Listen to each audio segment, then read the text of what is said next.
තව දෙයක් මම ඉල්ලනවා පුතාලා හැමෝම දන්නවා Zoom එකේ පුතේ තියෙනවා live chat එක. මේ සියලුම ප්‍රශ්න වලට අදාළව පිළිතුරු පුතාලා live chat එකේ මම හදින් ලබා දීමක් සිදු කරන්න අවශ්‍ය වෙනවා. ඉතින් ඒ නිසා උත්තරත් දෙන්න බලාගෙනම අපි දැන් පාඩම ආරම්භ කරමු. පුතේ අපේ ප්‍රශ්න පත්‍රයේ පළවෙනි ප්‍රශ්නේ අහන්නේ තොරතුරු හා sannivedana තාක්ෂණය කියන පළවෙනි පාඩමේ. මොකක්ද මේ අහන පළවෙනි ප්‍රශ්නේ? තොරතුරු හා sannivedana තාක්ෂණය ජාතික සංවර්ධනය සඳහා යොදාගත හැකි ආකාරයක් නොවන්නේ. තොරතුරු හා sannivedana තාක්ෂණය ජාතික සංවර්ධනය සඳහා යොදාගත හැකි ආකාරයක් නොවන්නේ කියලා අහන්නේ. පළවෙනි උත්තරේ දෙනවා පුතේ සියලුම රාජ්‍ය ආයතනවල කටයුතු පරිගණකගත කිරීමෙන්. එතකොට රාජ්‍ය ආයතනවල කටයුතු පුතේ පරිගණකගත කිරීමෙන් ඒක සංවර්ධනයට රුකුලක් වෙනව නේද? එහෙනම් මෙයා අහන්නේ වන එකක්ද නොවන එකක්ද? සංවර්ධනයට හේතු වෙන ආකාරයක් නොවන එකක් තමයි වෙන්න මෙයා අහන්නේ. එහෙනම් දෙවෙනි එක බලන්න. පාසල් වල විෂයන්ට අදාළ අධ්‍යාපනික මෘදුකාංග භාවිතා කිරීමෙන්. ඉතින් පුතේ පාසල් දරුවන්ටත් පරිගණක භාවිතා කරන්න දුන්නොත් එහෙම ඒකත් අනාගතයේ ජාතික සංවර්ධනයට බලපානවා. ඉතින් එහෙනම් පළවෙනි එකත් අපිට පිළිතුරක් විදිහට ගන්න පුළුවන්. දෙවෙනි එකත් ජාතික සංවර්ධනය සඳහා යොදාගත හැකි ආකාරයක් විදිහට තමයි හඳුනා ගන්න වෙන්නේ. තුන්වෙනි එක දත්ත sannivedanය සඳහා පරිගණක ජාල භාවිතා කිරීමෙන්. තුන්වෙනි එක දෙනවා පුතේ දත්ත sannivedanය සඳහා පරිගණක ජාල භාවිතා කිරීමෙන්. පරිගණක ජාල භාවිතා කිරීමෙන් අපි ඊළඟකටත් යමුකෝ. සෑම නිවසකටම පරිගණකයක් ලබා දීමෙන්. පුතාලා හිතන විදිහට පළවෙනි ප්‍රශ්නෙට ගැලපෙන උත්තරේ මොකක්ද? දරුවෝ පස් දෙනෙක්වත් පුළුවන් නම් ඉක්මනට live chat එකේ ආන්සර් එක දාන්න බලන්න. ටක් ගාලා දාන්න. මම මේ තව යාළුවෝගෙක් ඉන්නේ ඒකට සම්බන්ධ කරගන්නකම් ටක් ගාලා දාන්න බලන්න live chat එකේ. ඔන්න මාධව පුතා කියනවා පිළිතුරු අංක 4 කියලා.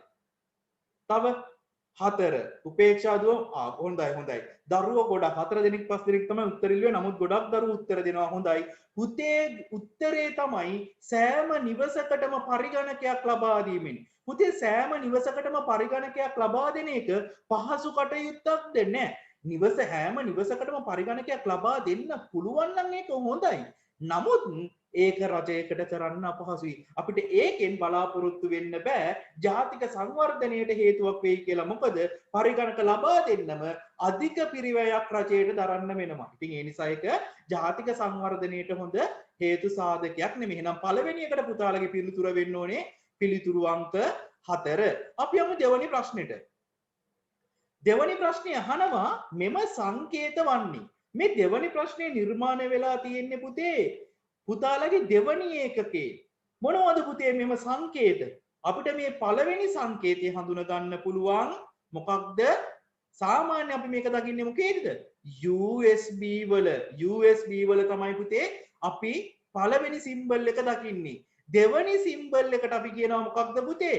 Bluetooth කියලා. දෙවෙනි සිම්බල් එකට අපි කියනවා Bluetooth කියලා. ඒ වගේම මේ තුන්වෙනි සිම්බල් එකට අපි කියනවා Wi-Fi කියලා. එහෙනම් මේ සිම්බල් තුන නිවැරදිව තියෙන්නේ මොකේද බලන්න. පළවෙනි එකේ කියනවා PS2 Wi-Fi Bluetooth කියලා නෑ, ඒක වැරදි. දෙවෙනි එකේ කියනවා USB Bluetooth Wi-Fi. එහෙනම් පුතේ දෙවෙනි ප්‍රශ්නෙට නිවැරදි පිළිතුර වෙන්නත් ඕනේ දෙවෙනි පිළිතුරම තමයි. බලන්නකෝ අපේ දරුවෝ තාමත් සම්බන්ධ වෙනවා. ඊළඟ දවසේ නම් මෙහෙම වෙන්න එපා. හරි. එහෙනම් දෙවෙනි එකට පුතේ නිවැරදි පිළිතුර වෙන්න ඕනේ දෙවෙනි පිළිතුර. අපි යමු තුන්වෙනි ප්‍රශ්නෙට. ඉතාමත් හොඳ ප්‍රශ්නයක්. දත්ත සම්ප්‍රේෂණ මාධ්‍යයට දත්ත සම්ප්‍රේෂණ වේගය මනිනු ලබන මිනුම් ඒකකය වන්නේ මොකක්ද? මේකේ දීලා තියෙනවා bps, mb, byte සහ මොනවාද? hertz කියලා.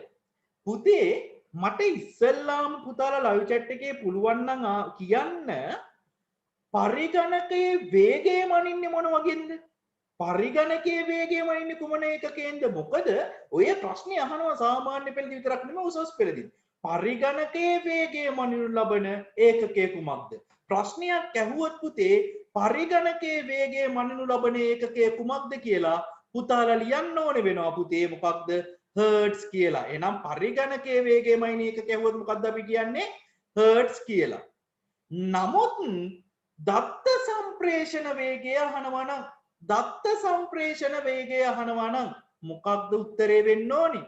දත්ත සම්ප්‍රේෂණ වේගය අහනවා නම් උත්තරේ අංක 1 මාලන් පුතා කියනවා වගේම උත්තරේ අංක වෙන්න ඕනේ BPS.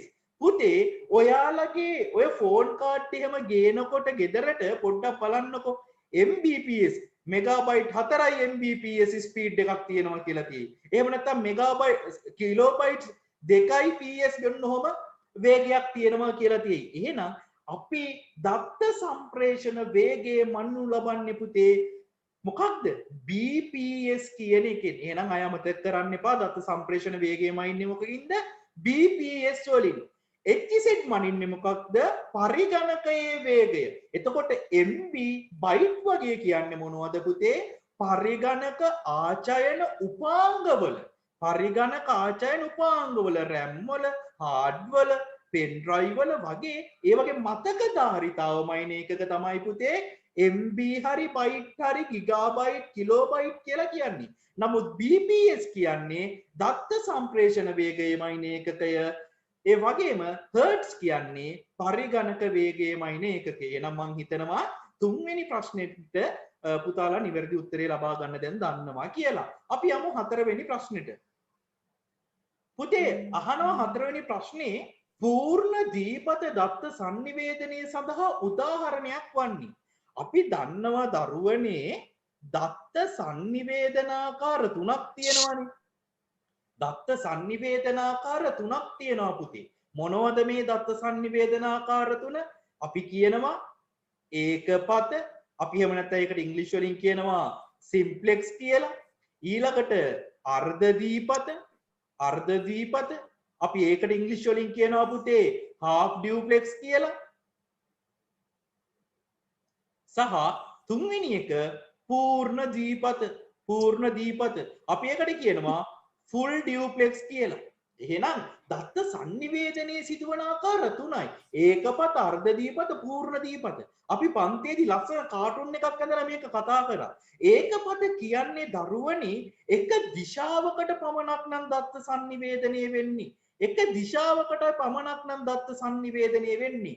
අන්න අපි කියනවා ඒකපත දත්ත sannivedanayak කියලා. එහෙනම් ඒකපත දත්ත sannivedanayට උත්තරේ වෙනව මොනවද පුතේ? ඒකපත දත්ත sannivedanayවත් අපිට උත්තර දෙන්න පුළුවන් මොකක්ද? මොනවද? ඒකපත රූප වාහිනී, ගුවන් විදුලි, අන්න ඒ වගේවා අපි කියනවා ඒකපත දත්ත sannivedanaya කියලා. අර්ධ දීපත කියන්නේ දෙදිශාවටම දත්ත sannivedanaya සිදු වෙනවා. නමුත් එක දිශාවකට දත්ත sannivedanaya වෙලා අවසන් වූ පසු තමයි අනිත් පැත්තට ගමන් කරන්නේ. අන්න අර්ධ දීපත. නිදසුන් අපිට ගන්න පුළුවන් පුතේ මොකක්ද? walkie talkie යන්ත්‍රය, ඊමේල්, SMS ඒව ඇවිල්ලා අපි ගන්නවා අර්ධ දීපත විදියට. පූර්ණ දීපත කියන්නේ පූර්ණ දීපත කියන්නේ පුතේ දෙදිශාවටම නිදහසේ දත්ත sannivedanaya වෙනවනම්. දැන් අපි දන්නවා දුරකථන සංවාදයක් ගත්තොත් දෙන්නටම දෙපැත්තේ ඉඳන් කතා කරන්න පුළුවන්. ඒ විතරක් නෙමෙයි මේ Zoom මගින් පවත්වන පන්තියකුත් අපිට ගන්න පුළුවන් පූර්ණ දීපත කියලා. දැන් මේ වෙලාවේ පුතාලගේ මයික් එක මියුට් කරන් හිටියට ඕන්නම් මේ Zoom කන්වර්සේෂන් එකේදී පුතාලට එමටයි කතා කරන්න පුළුවන්. දෙදිශාවටම දත්ත sannivedanayak වෙනවා. අන්න එහෙනම් ඒකත් පූර්ණ දීපත. එහෙනම් මේ උත්තර ප්‍රශ්නය අහලා තියෙන විදිහට පූර්ණ දීපත දත්ත sannivedanaya සඳහා උදාහරණයක් විදිහට අපිට ගන්න පුළුවන්. දුරකථන කියන එක ගන්න බෑ පුතේ.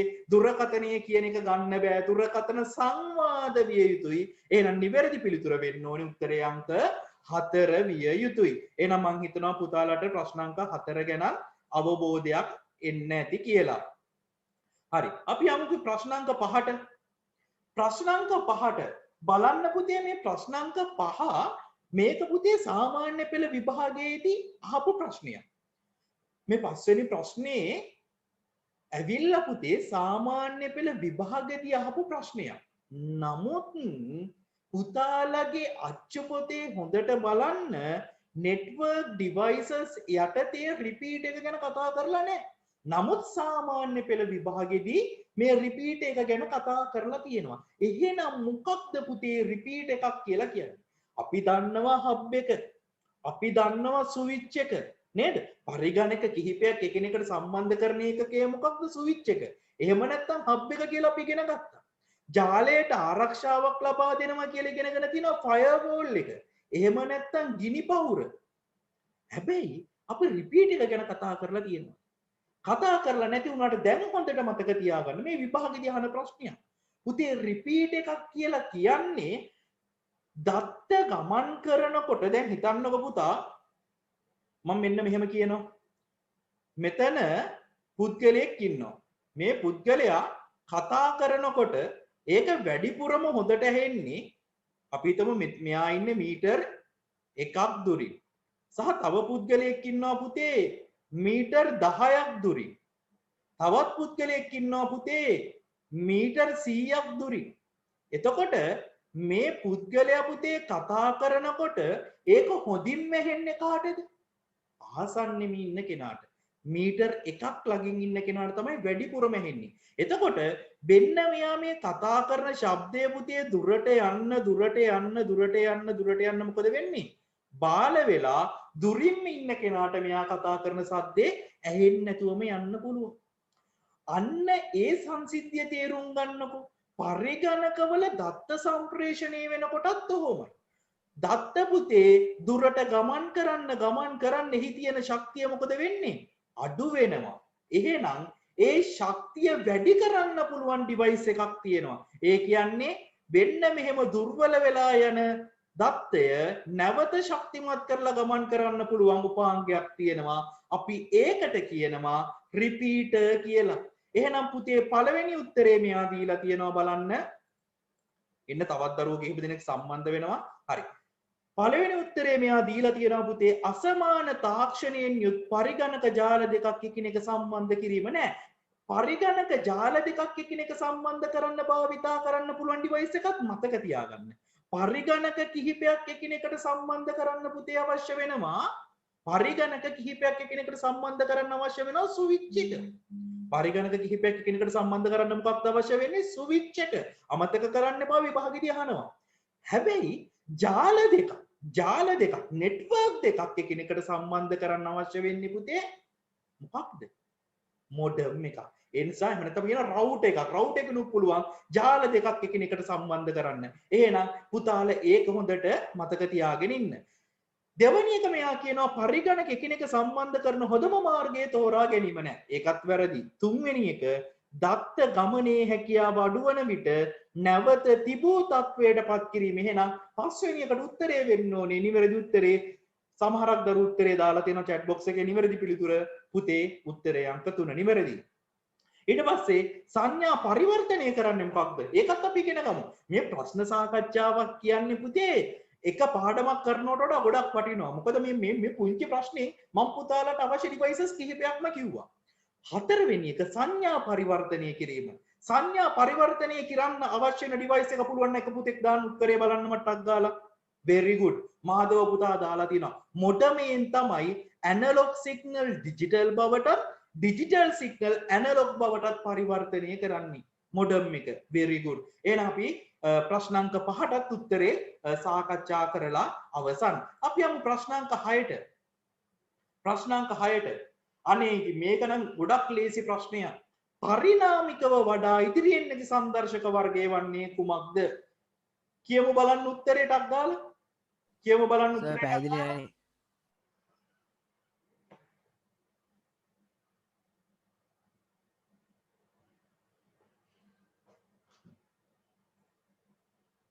ඔව්. දරුවෝ ගොඩක් උත්තරේ දෙනවා. LED කියලා කියනවා. බලමු. අපි දන්නවා මූලික වශයෙන් මොනිටර් ආකාර තුනක් තියෙනවනේ පුතේ. මොනවද මේ මොනිටර් ආකාර තුන අපි ඉගෙනගෙන තියෙනවනේ පන්තියේදී. CRT, LCD, LED. එහෙනම් පරිණාමිකව වඩා ඉදිරියෙන් ඉන්න සංදර්ශකය තමයි LED. පුතාලගේ පිළිතුර නිවැරදි. නමුත් මේක ලේසි ප්‍රශ්නයක්. මට අවශ්‍ය මේකට නෙමෙයි උත්තරේ. පුතේ මෙන්න මෙහෙමයි මේකට අලුතෙන් ප්‍රශ්න නිර්මාණය වෙන්න පුළුවන්. අහනවා අඩුම විදුලියක් වැය වන සංදර්ශකය මොකක්ද? අන්න LED. වැඩිම විදුලියක් වැය වන සංදර්ශකය කුමක්ද? CRT. ඒ වගේම පියවි ඇසට හොඳම නැති පරිගණක තිරය කුමක්ද? CRT. අධික බරකින් යුත් විශාල ප්‍රමාණයක් අවශ්‍ය කියන්න මොන මොනිටර් ආකාරයේද? CRT. දෙන්න මේ වගේ වෙනස්කමුත් පුතාලා මොනිටර් සම්බන්ධව අනිවාර්යෙන් දැනගෙන ඉන්න අවශ්‍ය වෙනවා. එහෙනම් 6 වෙනි ප්‍රශ්නේ ලේසි. අපි යමු 7 වෙනි ප්‍රශ්නෙට.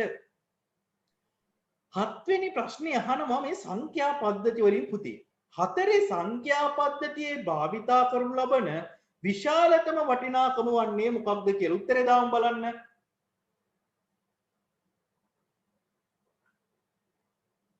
උත්තරේ දාන්න බලන්න. 3 කියනවා 2 කියනවා. ඒ කවුරුත් 1 කියලා එහෙම කියන්නේ නැත්තේ. තව 4ක් තියෙන උත්තරේ 16ක් කියලා. පුතේ මේක හොඳට බලන්නකො අපේ දරුවෝ. අපි දන්නවා නේද අෂ්ටමයේ සංඛ්‍යා පද්ධතිය? අපි දන්නවා නේද අෂ්ටමයේ සංඛ්‍යා පද්ධතිය? අෂ්ටමයේ සංඛ්‍යා පද්ධතියේ පුතේ 8 කියලා ඉලක්කමක් තියනවාද? දැන් අපි අෂ්ටමයේ සංඛ්‍යා පද්ධතිය ගත්තොත් එහෙම අපි දන්නවා අෂ්ටමයට අපි ඉංග්‍රීසි වලින් කියන ඔක්ටල්. ඔක්ටල් කියන සංඛ්‍යා පද්ධතියේ තියෙන්නේ 0 1 2 3 4 5 6 7 කියලා ඉලක්කම් 8ක් තියෙන්නේ. එතකොට අෂ්ටමයේ කියන සංඛ්‍යා පද්ධතිය උපරිම අගය 8ද පුතේ? නෑ 7. ද්විමේ සංඛ්‍යා පද්ධතිය අපි ඉගෙන ගන්න ඕනේ බයිනරි කියලා. ඒකේ තියෙන්නේ මොනවද? 0 සහ 1. එතකොට මේ ද්විමේ සංඛ්‍යා පද්ධතිය උපරිම අගය ඇවිල්ලා පුතේ 2ද? නෑ 1. මෙතන අහන්නේ 4 සංඛ්‍යා පද්ධතිය. එහෙනම් ඒකේ තියෙන්න පුළුවන් සංඛ්‍යා 0 1 2 සහ 3. එහෙනම් ඒකේ උපරිම වෙන්න පුළුවන් සංඛ්‍යාව කොහොමද පුතේ? 3. එහෙනම් 7 වෙනි එකට උත්තරේ වෙන්න ඕනේ කීයද? උත්තරේ අංක 2 විය යුතුයි. එහෙනම් අපේ දරුවෝ උත්තර දාලා තියෙනවා හොඳයි.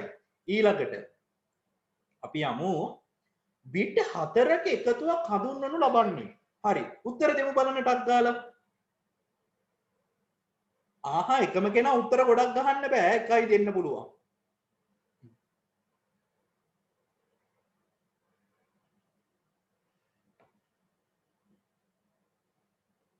බයිට් කියලා කට්ටිය දෙනවා. හරි. පුතාලට දුන්න කාලේ අවසන්. මේ බලන්නකො පුතේ. සාමාන්‍යයෙන් අපි ඉගෙන ගන්නවා බිට්ස් 8ක්. බිට්ස් 8ක් සමාන වෙනවා කියලා මොකේද පුතේ? බයිට් එකකට. බයිට් එකකට සමාන වෙනවා කියනවා බිටු 8ක්. එතකොට මෙතන කියන්නේ බිටු 4ක් සමාන වෙන්නේ මොකටද කියලා. මතක තියාගන්න බිටු 8ක් සමානයි බයිට් 1යි, බිටු 4ක් සමානයි නිබල් එකකට. නිබල් එකකට තමයි බිටු 4ක් සමාන වෙන්නේ. බිටු 8ක් බයිට් 1යි, බිටු 4ක් නිබල් 1යි, බයිට් 1024ක් කිලෝබයිට් 1යි. කිලෝබයිට් 1024ක් මෙගාබයිට් 1යි. මෙගාබයිට් 1024ක් ගිගාබයිට් 1යි. නේද? අන්න ඒ විදිහට ওই ධාරිතාවන් ටික පුතාලා මතක තියාගෙන ඉන්න ඕනේ. එහෙනම් මතක තියාගමු බිටු 4ක් කීයද? නිබල් 1යි. එහෙනම් ප්‍රශ්න අංක 8ට උත්තරේ වෙන්න ඕනේ. උත්තරේ අංක 1. අපි යමු ඊළඟ එකට. ප්‍රශ්න අංක 9 කියනවා පහත දැක්වෙන වටිනාකම මගින් කුඩාම වටිනාකම නිරූපණය කරනු ලබන්නේ මොකකින්ද කියලා. එහෙනම් පුතේ මේ ගාන හදන්න අපිට මොකද කරන්න වෙන්නේ? මේ සියලුම සංඛ්‍යා මොකට පරිවර්තනය කරන්න වෙනවද? දශමයට පරිවර්තනය කරලා බලන්න වෙනවා. ඉතින් එහෙනම් අපි මේ සියලුම ගණන් ටික දශමයට පරිවර්තනය කරලා ටක් ගාලා බලමු. පළවෙනියට තියෙනවා පුතේ 32. අපරකින්න. හරි. 32 මොන වගේන්ද තියෙන්නේ? අෂ්ටමයේ වලින් තියෙන්නේ. එහෙනම් 32 දශමය කරන්න නම් පුතේ අපි මොකද කරන්න ඕනේ? 8 බල ලබා දීමක් කරන්න ඕනේ නේද? මොකද මේක අෂ්ටමයේ සංඛ්‍යාවක්නේ. අෂ්ටමයේ සංඛ්‍යාවක් දශමය කරනවා නම් මොනවද ලබා දෙන්න ඕනේ? 8 බල 8 බිඳුව 8 1. 8 බිඳුව කියන්නේ කීයද පුතේ? 1යි. 8 පළවෙනි බලය කියන්නේ 8යි. 8 වරක් 3. 8 වරක් 3 ධන 1 වරක් 2 අපිට බලන්න ඕනේ. 8 වරක් 3 කියන්නේ කීයද? 8යි 16යි 24යි ධන 1 වරක් 2 කියන්නේ 2යි 24යි 2යි කීයද 26යි. දෙවනි උත්තරේ පුතේ මෙතන පාදයක් සඳහන් කරලා නැහැ. එහෙනම් ඒක මොන සංඛ්‍යා පද්ධතිය වෙන්න ඕනේද? දශමය. අපි පාදයේ සඳහන් නොකරන්නේ සාමාන්‍යයෙන් දශමයේ සංඛ්‍යා පද්ධතිය. එහෙනම් දෙවනි උත්තරේ අපිට මෙහෙනම් දෙවනි එකේ තියෙන්නේ දශමය 27. මෙතන තියෙනවා දශමය 26. ඊළඟට අපිට දීලා තියෙනවා පුතේ ද්විමේය සංඛ්‍යාවක් 1.1.2.1. 1.1.2.1 ද්විමේය වලින් තියෙන්නේ. අපි එහෙනම් මේකත් දශමීය කරමුකෝ. දශමීය කරන්නේ කොහොමද පුතේ? ද්විමේය සංඛ්‍යාව අග සිට මුලට දෙකේ ගුණාකාර දෙනවා. ඉතින් මම පුතාලට කිව්වා මේක ලේසියෙන් කරන්න පුළුවන්. අග සිට මුලට 1 2 4 8 16 බැගින් ගුණාකාර ලියා ගන්න. ඒකල්ලා මේ එකට ඉහළින් තියෙන ඒවා විතරක් මොකද කරන්න ඕනේ? එකතු කරන්න. 16 තියෙනවා 8 තියෙනවා. අපි පුතේ මේ බිඳුවට උඩින් තියෙන 4 ලියන්න අවශ්‍යද නැහැ. බිඳුව වරක් 4 බිඳුවම තමයි. දෙවරක් බිඳුවක් බිඳුවයි. එක්වරක් 1 1යි. ඊළඟට 16යි 8යි 24යි 24යි 1යි 25යි. එහෙනම් ද්විමේය වල දශමයේ වටිනාකම වෙනවා පුතේ 25. තව අපිට තියෙනවා මේ ෂඩ් දශමයේ 20 දීලා. අපි ඒකත් හදමු. ෂඩ් දශමයේ වලින් දීලා තියෙන්නේ 20. එහෙනම් ෂඩ් දශම එකක් දශමයේ කරන්නේ කොහොමද පුතේ? 16 ගුණාකාර ලබා දීලා. ෂඩ් දශම එකක් දශමයේ කරන්නේ කොහොමද? 16 ගුණාකාර ලබා දීලා. එහෙනම් අපි ලියා ගන්නවා 16 බිඳුවෙනි බලේ 16 පළවෙනි බලේ කියලා. නේද? 16 බිඳුවෙනි බලේ කියන්නේ 1යි. 16 පළවෙනි බලේ කියන්නේ 16යි. 16 වරක් 2 32යි. එක් වරක් බිඳුව බිඳුවමයි. එහෙනම් හතරවෙනි එකෙන් එන උත්තරේ මොකක්ද? 32. එහෙනම් ඔන්න සියලුම සංඛ්‍යා අපි දශමයට හරව ගත්තා. ඒ අනුව මොකක්ද පුතේ කුඩාම වටිනාකම තිබ්බේ මොකේද? වෙන්න මේ කියන දීමේ පිළිතුරේ. දීමේ පිළිතුරේ නේද කුඩාමගේ තිබ්බේ. එහෙනම් නිවැරදි පිළිතුර විදිහට අපිට ගන්න පුළුවන් උත්තරේ අංක 3 නිවැරදි පිළිතුර විදිහට අපිට බාර ගන්න හැකියාවක් තියෙනවා. සමහරක් දරුවෝ 4ක් දාලා තියෙනවා. නෑ 4 වෙනි එක නන් නෙමෙයි. අපි යමු ප්‍රශ්නාංක 10ට පුතා. ප්‍රශ්නාංක 10ට අපි යමු. ප්‍රශ්නාංක 10 තවත් ලේසි ගැටලුවක් අහලා තියෙනවා. පහත ද්විමේය සංඛ්‍යාවේ LSD සහ MSD පිළිවෙලින් සඳහන් වෙන්නේ මොකක්ද කියලා අහනවා. ඒ කියන්නේ වැඩිම වෙසිසි සංඛ්‍යාංකයයි අඩුම වෙසිසි සංඛ්‍යාංකයයි තමයි පුතේ අහන්නේ. LSD කියන්නේ මොකක්ද? අඩුම වෙසිසි සංඛ්‍යාංකය. MSD කියන්නේ මොකක්ද? වැඩිම වෙසිසි සංඛ්‍යාංකය. එතකොට සමහරක් දරුවෝ පුරුදු වෙලා තියෙන ඉස්සෙල්ලාම MSD එක දකින්න ඊළඟට LSD එක දකින්න. හැබැයි මේකේ මුලින්ම අහන්නේ LSD එක ඊට පස්සේ තමයි MSD එක අහන්නේ. මම පුංචි සංඛ්‍යාවක් මෙතන ලියන්නම්කෝ. මම ලියනවා 1607.9.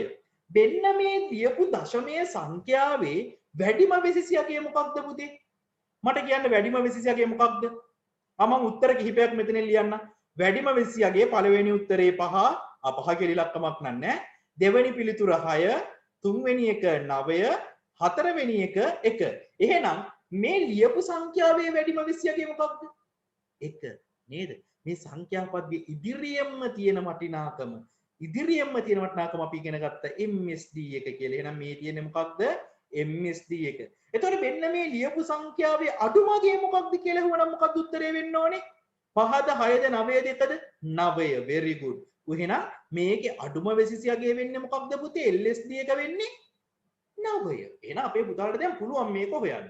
අපි එහෙනම් බලමු මෙයා දුන්න ප්‍රශ්නේ මොකක්ද? 1.2 1.2 ද්විමේය සංඛ්‍යාව. අපි දන්නවා මේකේ වැඩිම වෙසිසියගේ වෙන්න ඕනේ මොකක්ද පුතේ? 1. වැඩිම වෙසිසියගේ වෙන්නත් ඕනේ 1. අඩුම වෙසිසියගේ වෙන්නත් ඕනේ කීයද? 1. මොකද අපි දන්නවා මේ බිඳුවට වටිනාකමක් නැහැ. දෙකේ බිඳුවෙනි බලය කියන්නේ 1යි එක් වරක් බිඳුව බිඳුවමයි. එතන වටිනාකමක් නැහැ පුතේ. එහෙනම් අපිට මේකට ගන්න පුළුවන් LSD එකත් 1යි MSD එකත් 1යි. උත්තරේ වෙන්න ඕනේ නිවැරදි පිළිතුරු අංක 4 අපිට බාර ගන්න පුළුවන් නිවැරදි පිළිතුර විදිහට. අපි යමු එහෙනම් ඊළඟ ප්‍රශ්නෙට. මේක හොඳ ප්‍රශ්නයක්. දැන් මෙතන අපේ 10 වසරේ දරුවෝත් ඉන්නවනේ. පුතේ 10 වසරේ පුතාලාට තාම මම ලොජික් ගේට් හරියට කරේ නැහැ. පුතාලට මේන සිකුරාද ලොජික් ගේට් පටන් ගන්නවා මුල ඉඳන්ම. පුතාලට නිබන්ධනෙත් ලබා ගන්න පුළුවන්. ඒ ලබා ගන්න විදිහ අපි ඉස්සරහදී සාකච්ඡා කරමු. මේ එතකොට ඒ කටියට සිකුරාදා කරනවා. නමුත් 11 වසරේ දරුවන්ට මේකට දැන් උත්තරයක් දෙන්න හැකියාවක් තියෙනවා. ඒ වුණත් 10 වසරේ කට්ටියටත් මම කලින් මේ ලොජික් ගේට් සම්බන්ධව කොටස් කිහිපයක් කරපු නිසා ඒ කට්ටියටත් මේ වගේ එකකට උත්තර දෙන්න හැකියාවක් තියෙනවා. මම මේ ප්‍රශ්නෙට එන්න කලින් පුංචි දිවාර සම්බන්ධ පුංචි විස්තර කිරීමක් කරලා ඉන්නම්. මොකද අපේ දරුවන්ට පොඩ්ඩක් ওই ගේට් කියන එක අමාරුයිනේ. ලොජික් ගේට් කියන එක අමාරුයිනේ. ඒ නිසා මම පොඩ්ඩක් ඒක විස්තර කරලා ඉන්නම්කො මෙන්න මෙහෙම. පුතේ ලොජික් ගේට් ගැන කතා කරනකොට අපිට මූලික වශයෙන් ලොජික් ගේට්ස් කීයක් හඳුන ගන්න පුළුවන්ද පුතේ? 3ක් හඳුන ගන්න පුළුවන්. මොනවද මේ ලොජික් ගේට්ස් 3? පළවෙනි එක පුතේ අපි කියනවා AND දිවාරය. දෙවෙනි එක පුතා OR දිවාරය. තුන්වෙනි එක පුතේ NOT දිවාරය. එහෙනම් අපිට මූලික වශයෙන් දිවාර කීයක් හඳුන ගන්න පුළුවන්ද? 3ක් හඳුන ගන්න පුළුවන්. එතකොට පුතේ මේ AND දිවාරයේ අපිට සංකේතය අඳින්න පුළුවන් මෙන්න මේ විදිහට බලන්න. මෙන්න මේ විදිහට අපි නිරූපණය කරනවා AND දිවාරය. එතකොට පුතේ AND දිවාරයේදී සෑම අවස්ථාවකම වෙන්නේ ගුණිතයක්. උදාහරණයක් විදිහට මෙතන A සහ B ඉන්පුට් කරොත් මෙතනින් අවුට්පුට් වෙන්නේ පුතේ A තිතක් B කියලා. මේ තිත ඇතුලේ තියෙන ගුණිතය ගුණ කිරීම. පුතාලා අර ගණන් වල දානවා වගේ ගුණ කිරීමේ ලකුණ නෙමෙයි අපි මෙතන දාන්නේ තිතක්. ඒ තිතෙන් අදහස් වෙනවා ගුණ කිරීමක් කියලා. අපි පුතේ මේකට ට්‍රූත් ටේබල් එකක් ඇන්දොත් ට්‍රූත් ටේබල් එකක් කියන්නේ මෙන්න මේ වගේ අවස්ථාවක්. මේ වදින්නේ කොහොමද කියලා අපි සිකුරාදා කතා කරමු. මේ බලන්නකො. බිඳුව වරක් බිඳුව කීයද? බිඳුවයි. බිඳුව වරක් එක කීයද? බිඳුවයි. එක් වරක් බිඳුව කීයද? බිඳුව. එක් වරක් එක එකයි. එහෙනම් AND එකේදී පුතේ ආදාන සියල්ලම සත්‍ය වෙන. අපි මේ එකක් හඳුන ගන්නවා සත්‍ය අවස්ථාවක් කියලා. බිඳුව අවස්ථාවක් අපි හඳුන ගන්නවා අසත්‍ය අවස්ථාවක් කියලා. එහෙනම් AND දිවාරයේදී ආදාන සියල්ලම සත්‍ය වුණොත් විතරයි ප්‍රතිදානයේ සත්‍ය වෙන්නේ. එහෙනම් උත්තරේ ගන්න අපිට ඕක වටිනවා. ඊළඟට O දිවාරය කියන්නේ පුතේ මෙන්න මේ වගේ අවස්ථාවක්. මෙන්න මේ වගේ අවස්ථාවක් තමයි O දිවාරය කියන්නේ. මෙන්න මේ වගේ සංකේතي. මෙයාට පුතේ AB කියලා ඉන්පුට් එකක් આવොත් මේකේ අවුට්පුට් වෙන්නේ A ධන B කියලා. A ධන B කියලා තමයි අවුට්පුට් වෙන්නේ. මෙයාගේ වෙන්නේ එකතුවක්. මෙයාට අපි ට්‍රූත් ටේබල් එකක් අදිමුකෝ මෙන්න මෙහෙම. දැන් බලන්නකෝ මෙයාගේ බිඳුවයි බිඳුවයි බිඳුවයි බිඳුවයි එකයි එකයි එකයි බිඳුවයි ඒත් එකයි එකයි එකයි ඒත් අපි එකයි කියලා ගන්න. ඒ කියන්නේ අසත්‍යයි අසත්‍යයි අසත්‍යයි අසත්‍යයි සත්‍යයි සත්‍යයි සත්‍යයි අසත්‍යයි සත්‍යයි සත්‍යයි සත්‍යයි සත්‍ය. එහෙනම් එක් අවස්ථාවක් හරි සත්‍ය වුණොත් ප්‍රතිදානයේ සත්‍ය වෙනවා කියලා අපි ඉගෙන ගන්නවා පුතේ මොන දිවාරයේදීද? ඕ දිවාරයේදී. NOT දිවාරය කියන්නේ මෙන්න මේ වගේ එකක්. NOT දිවාරය කියන්නේ මෙන්න මේ වගේ එකක්. මේ NOT දිවාරයේදී පුතේ එක ඉන්පුට් එකයි එන්නේ. දැන් මේ වගේ ඉන්පුට් දෙකක් ආවට මෙයාගේ එක ඉන්පුට් එකයි එන්නේ. මේ A ගමන් කරොත් අනිත් පැත්තට අපි ඒක හඳුනනවා A bar. එහෙම නැත්නම් අපිට මේක ලියන්න පුළුවන් තව ආකාරයක් තමයි A dash කියලා. මෙයාගේ ට්‍රූත් ටේබල් එක ගත්තොත් පුතේ වෙන්න මෙහෙම බිඳුවක් ඉන්පුට් කරොත් එකක් වෙනවා. එකක් ඉන්පුට් කරොත් මොකක්ද වෙන්නේ? බිඳුවක් බවට පත් වෙනවා. ඒ කියන්නේ මෙතනින් බිඳුවක් ඉන්පුට් වුණොත් මෙතනට යන්නේ මොකක්ද? එකක්. එකක් ඉන්පුට් කරොත් මෙතනින් අවුට්පුට් වෙනවා බිඳුවක්. දැන් මෙයාගේ බිඳුවයි එකයි ඉන්පුට් කරොත් මොකක්ද දෙන්න ඕනේ? බිඳුවයි එකක් ඉන්පුට් කරොත් මොකක්ද අවුට්පුට් වෙන්න ඕනේ? එකක්. ඇයි ඒ? එක් අවස්ථාවක් හරි සත්‍ය නම් ප්‍රතිදානය සත්‍ය වෙලා. මෙයාගේ මොකක්ද බලන්නකො. මෙයාගේ බිඳුවයි එකයි කියොත් බිඳුව වරක් එක බිඳුවයි. ඇයි ඒ? ආදාන සියල්ලම එකක් වුණොත් විතරයි ප්‍රතිදානයේ සත්‍ය වෙන්නේ. ඒ කියන්නේ මෙතනින් එකයි එකයි ඉන්පුට් වුණොත් නම් අවුට්පුට් වෙනවා එකක්. එතකොට ඔන්න ඕකත් දැනගෙන ඉන්න ඕනේ. ඒ වගේම පුතේ මේ කතා කරපු මූලික දිවාර එකට සම්බන්ධ කරලා මේ කතා කරපු මූලික දිවාර එකට සම්බන්ධ කරලා දිවාර නිර්මාණය කරන්න පුළුවන්. මෙන්න මේ විදිහට. බලන්නකෝ. අපිට දිවාරයක් දෙනවා මෙන්න මේ විදිහට. ඔන්න තියෙනවා AND එකක්.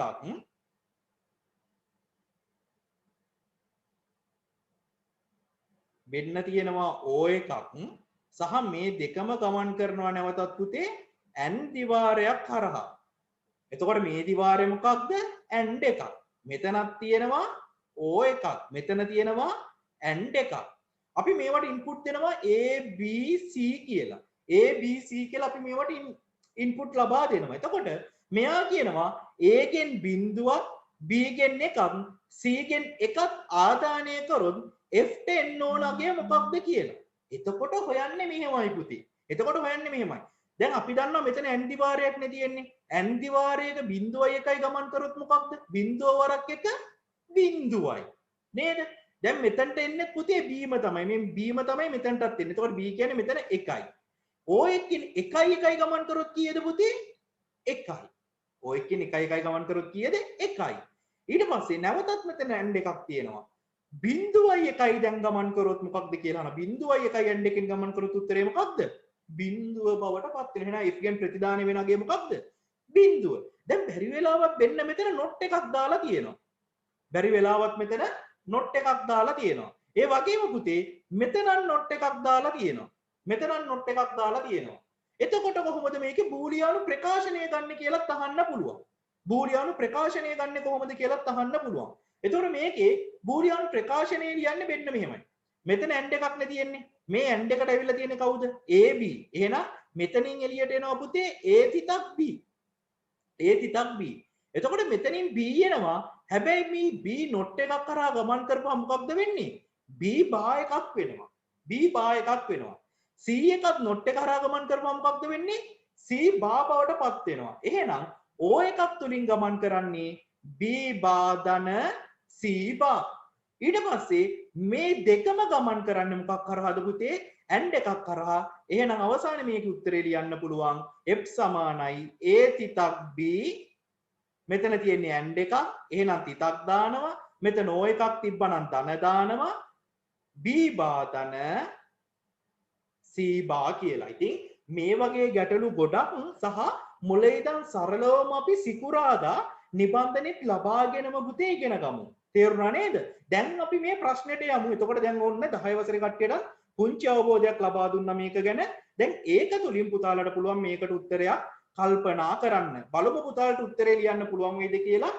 සහ මම බලාපොරොත්තු වෙනවා 10 වසරේ ඉන්න දරුවෝ දැන් මේ ප්‍රශ්නෙට උත්තරේ රිප්ලයි කරයි කියලා. පුළුවන් නම් දැන් ওই කොලයක් පෑනක් තියෙනවා නම් මේ ගේට් එක ඇඳලා උත්තරේ ගන්න උත්සාහ කරමු. හරි? එහෙනම් ඔන්න 10 වසරේ ළමයි ලෑස්ති වෙන්න. 11 වසරේ කට්ටියට පුළුවන්.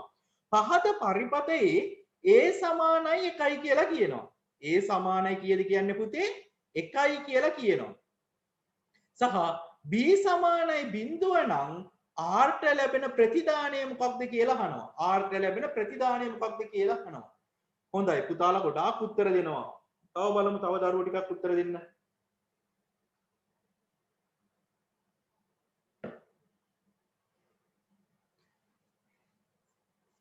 හරි good.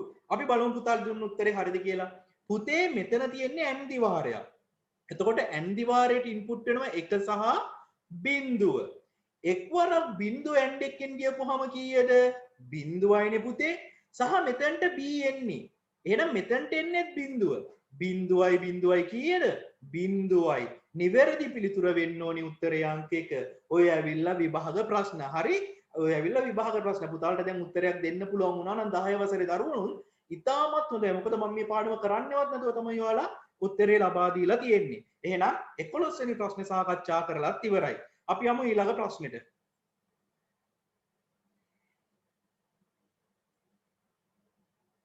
හරි. ඊළඟ ප්‍රශ්නේ 12 වෙනි ප්‍රශ්නේ කියනවා පුතේ. එන්න තව දරුවෝ දෙන්නෙක් ඉන්නවා මම ඒ දෙන්නව සම්බන්ධ කරන්න. හරි ඕකේ. 12 වෙනි ප්‍රශ්නේ කියනවා 40යි 100 යන ෂඩ්දශමක සංඛ්‍යාව තවත් ළමයි එනවනේ. අනේ පුතේ ඊළඟ දවසේ නම් ඉක්මනට සම්බන්ධ වෙන්න. ෂඩ්දශමයක සංඛ්‍යාවක් දීලා එකට තුල්්‍ය වන දීමේ සංඛ්‍යාව වන්නේ මොකක්ද කියලා අහන්නේ. අපි ලියාගමුකෝ මේ කියන ෂඩ්දශමයේ සංඛ්‍යාව ඉස්සෙල්ලාම පුතා. 40යි C. පුතේ ෂඩ්දශමය සංඛ්‍යාව කොහොමද අපි දීමේ කරන්නේ? පුතේ ඉතාමත් ලේසි. ඉතාමත් ලේසි. අපිට කියනවා නම් ෂඩ්දශමයේ සංඛ්‍යාවක් හරි එහෙමත් නැත්නම් අෂ්ටමයේ සංඛ්‍යාවක් හරි දීමේ කරන්න කියලා ඒක ඉතාමත් ලේසි අපේ දරුවනි. කොහොමද ෂඩ්දශමයේ සංඛ්‍යාවක් දීමේ කරන්නේ? අපි දන්නවා බිටු 4 ගොඩකින් තව ගොඩවල වලින් තමයි මොනවද නිරූපණය කරන්නේ? ෂඩ්දශමයේ සංඛ්‍යාවන්. දැන් නිදසුනක් විදිහට වෙන්න මෙහෙම බලන්නකෝ. මේක මෙහෙමයි ලියන්න ඕනේ. පුතාලා මේ 4 කියන සංඛ්‍යාවයි බිඳුව කියන සංඛ්‍යාවයි c කියන්නේ කීයද? 10 නම් a, 11 නම් b, 12 නිසි. ඔන්න ඔහම පරතරයේ තියලා මේ වගේ සත්‍ය වටිනාකම් ලියා ගන්න. අපි දන්නවා ෂඩ්දශමීය සංඛ්‍යා පද්ධතියේ යම්කිසි සංඛ්‍යාවක් නිරූපණය කිරීමට දීමේ පිටු 4ක් අවශ්‍ය වෙනවා. ඒ කියන්නේ අපි පහනන් නිරූපණය කරන්නේ කොහොමද? 0.1 0.1 1 2 4ට කියලා ලියාගත්තොත් 4යි 1යි 5යි. අපිට කිව්වොත් පුතේ 9 නිරූපණය කරන්න කියලා කොහොමද නිරූපණය කරන්නේ? 8යි 1යි. 8යි 1යි 9යි. අපිට කිව්වොත් පුතේ 10 නිරූපණය කරන්න කියලා කොහොමද අපි නිරූපණය කරන්නේ? ඒ කියන්නේ 10 කියන්නේ a කොහොමද අපි ලියාගන්නේ? 8යි 2යි 10යි. ඔන්න ඔය විදිහට පුතේ අපි දැන් ඉගෙනගෙන තියෙනවනේ මේ කොටස් ටික. එහෙනම් 4 කියන්නේ කොහොමද පුතා? 0.1යි 0.2. බිඳුව කියන්නේ කීයද? 0.4. 12 කියන්නේ මොකක්ද? 1යි 1යි 0.2. 2. එහෙනම් අපිට මේක ඉදිරියෙන්ම තියෙන පිළිතුර මේ බිඳුව නොසලකා හරින්න පුළුවන්. එහෙනම් තියෙන්න ඕනේ 1.6යි 1යි 1.2.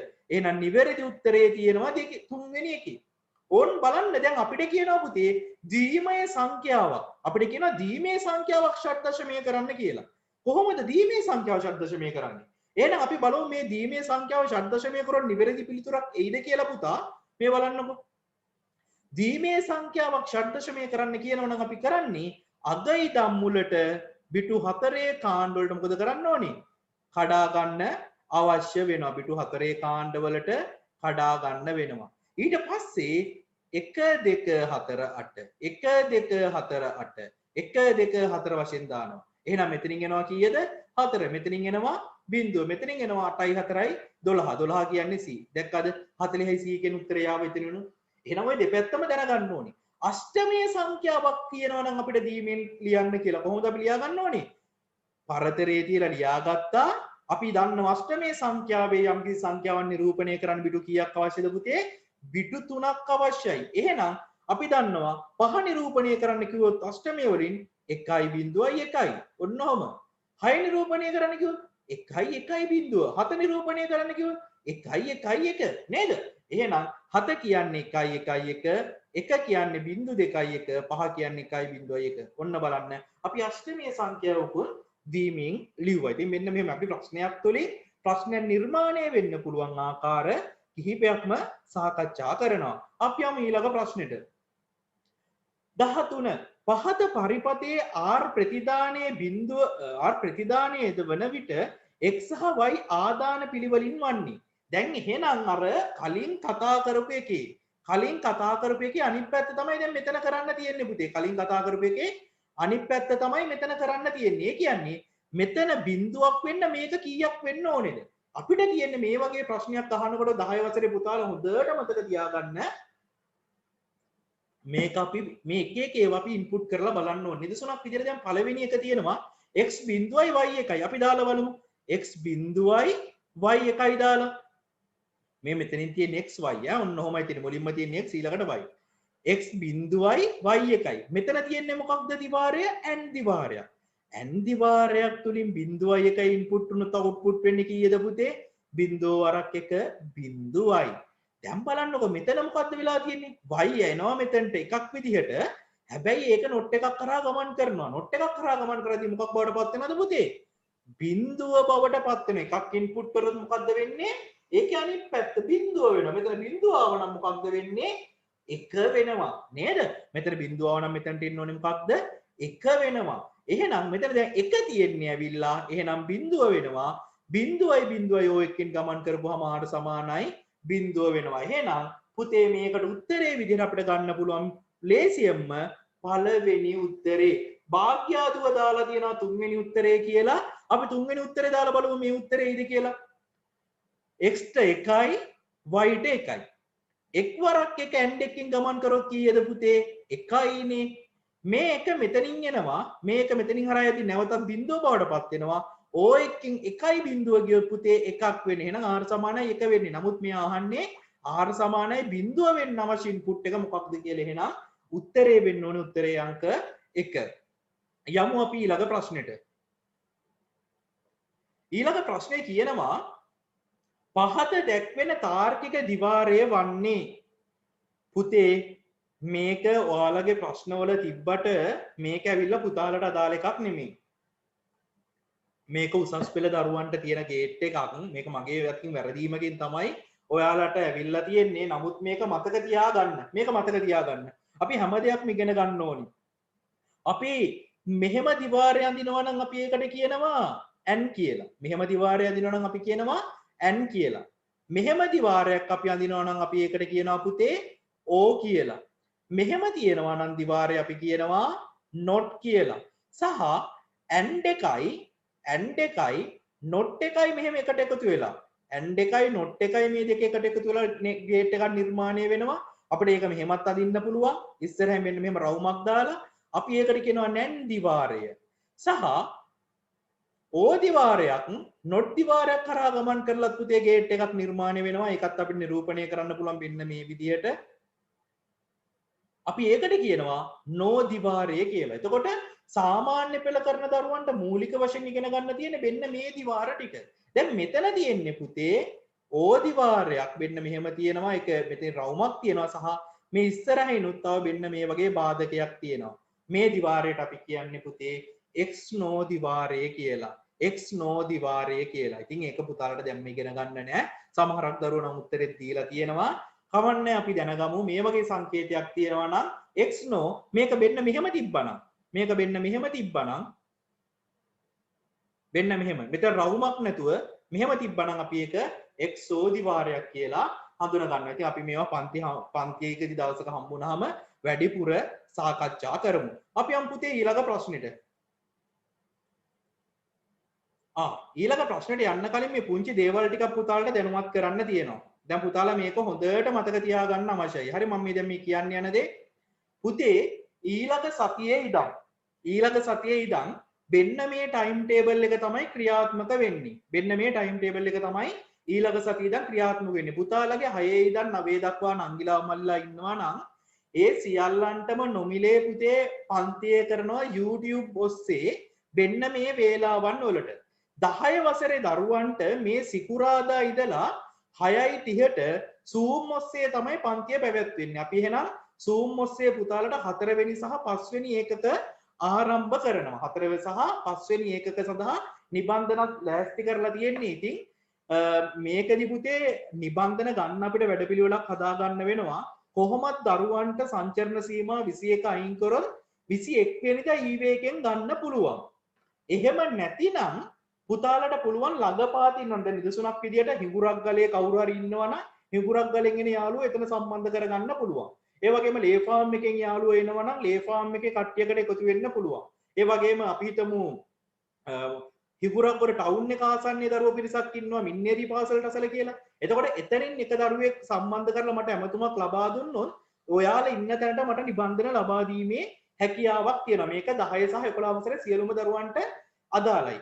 11 වසරේ දරුවා මේ 10 සහ 11 දරුවෝ මේ රවුම් පාර රජරට ඉස්කෝල ආසන්න ඉන්නවා නම් අපේ නිවසෙන් උනත් නිබන්ධන ලබා ගැනීමේ හැකියාවක් තියෙනවා. ඉතින් ඒ නිසා දරුවෝ කලබල වෙන්න අවශ්‍ය නැහැ. නිබන්ධන ලබා ගන්න පුළුවන් නම් යහළුව සම්බන්ධ වෙලා මට කතා කරන්න.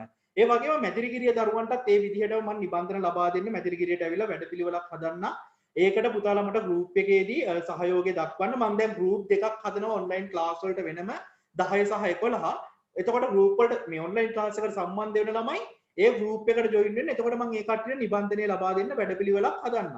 ඒ වගේම තව දෙයක් කියන්න ඕනේ. මේ පන්ති වලට පන්ති ගාස්තු ගෙවීමේදී කලබල වෙන්න දෙයක් අවශ්‍ය නැහැ.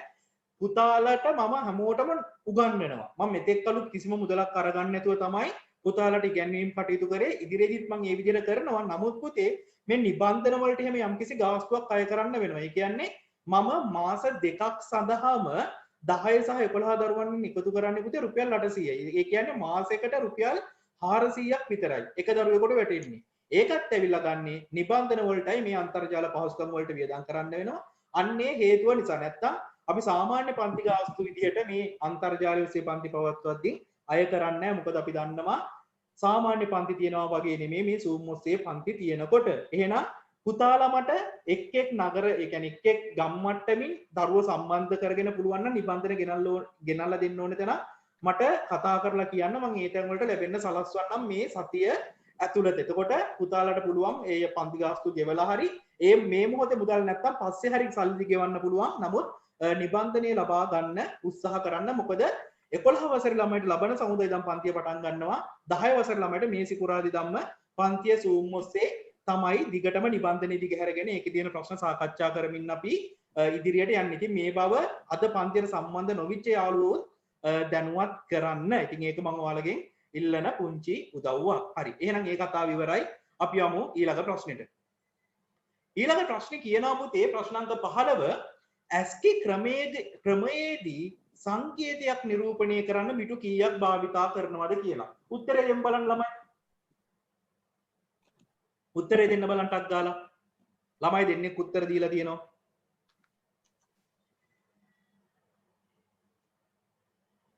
පුතේ අපිට O level ICT වලට මූලික කේත ක්‍රම 4ක් ඉගෙන ගන්න තියෙනවානේ. මූලික කේත ක්‍රම කීයක් තියෙනවද? 4ක් තියෙනවා. මොනවද මේ 4? අපි ඉගෙන ගන්නවා BCD, ASCII, EBCD, IC සහ Unicode කියලා. එහෙනම් කේත ක්‍රම කීයක් අපිට ඉගෙන ගන්න තියෙනවද? 4ක් ඉගෙන ගන්න තියෙනවා. BCD කේත ක්‍රමයේදී යම්කිසි සංකේතයක් නිරූපණය කරන්න පුතේ බිටු කීයද භාවිතා කරන්නේ? 4යි. ඒ වගේම අපි දන්නවා BCD කේත ක්‍රමයේදී අනුලක්ෂණ කීයක් නිරූපණය කිරීමේ හැකියාවක් තියෙනවද? 16යි. මේ හැම දෙයක්ම හොඳට මතක තියාගන්න. BCD කේත ක්‍රමයේ භාවිතා වන්නේ බිටු 4යි. නිරූපණය කරන්න පුළුවන් අනුලක්ෂණ ගන්න 16යි. නමුත් BCD කේත ක්‍රමයේ පුතේ නිරූපණය කරන්නේ දශමීය සංඛ්‍යාංක විතරයි. බිංදුවේ සිට 9 දක්වා දශමීය සංඛ්‍යාංක විතරයි. ASCII ගත්තොත් ASCII වල යම් කිසි සංඛ්‍යාවක් නිරූපණය කරන්න බිටු කීයක් භාවිතා කරනවද පුතේ? 7ක් භාවිතා කරනවා. එහෙනම් ASCII වල නිරූපණය කරන්න පුළුවන් අනුලක්ෂණ ගන්න කීයද? 128යි. 128ක් පුළුවන්. EBCD IC වල බිටු 8ක් භාවිතා කරනවා. එහෙනම් නිරූපණය කරන්න පුළුවන් අනුලක්ෂණ ගණන කීයද පුතේ? 256යි. Unicode වල අනුලක්ෂණ සමාන බිටු 16ක් භාවිතා වෙනවා. නිරූපණය කරන්න පුළුවන් අනුලක්ෂණ ගන්න එහෙනම් කීයක් වෙන්න ඕනද පුතේ? 65536යි. මේවා මතක තියාගන්න. හරි? මේවා මතක තියාගන්න. සිංහල දෙමළ වගේ භාෂා නිරූපණය කරන්නේ Unicode වලින්. නේද? EBCD IC කියන්නේ සාර්ථක කේත ක්‍රමයක් නෙමෙයි. ASCII වලින් තමයි යතුරු පුවරු ව්‍යක්ෂර නිරූපණය කරලා තියෙන්නේ. එහෙනම් ASCII කේත ක්‍රමේදී සංකේතයක් නිරූපණයට බිටු කීයක් භාවිතා වෙනවද කියලා අහන්නේ. අපේ දරු උත්තරේ දීලා තියෙනවා. හොඳයි. නිවැරදි පිළිතුර වෙන්න ඕනේ උත්තරේ අංක 2 බිටු 7ක් භාවිතා වේ. හරි? යමු ප්‍රශ්න අංක 16ට. උත්තරේ දාමු බලන්න ප්‍රශ්න අංක 16ට. දැන් මම ගොඩක් කතා කරන්නේ පුතාලා උත්තරේ දාමු බලන්න ප්‍රශ්න අංක 16ට ඉක්මනට. 16ට උත්තරේ දාමු බලන්න. හැමෝම දැන් ළමයි 75ක් වගේ ඉන්නවා. ළමයි ඔක්කොම දාමු බලන්න ටට්ටක් ගාලා උත්තර.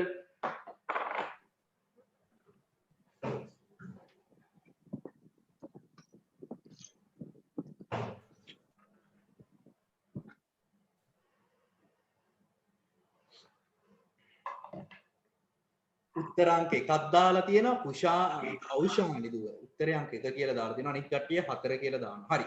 බලමු ප්‍රශ්නෙට යම් බලන්න අපි දෙකක් දාලා දෙනවා. දිනුක උත්තරේ අංක 2 කියලා කියනවා. හරි බලමු. තොරතුරක් සම්බන්ධව නිවැරදි ප්‍රකාශය වන්නේ.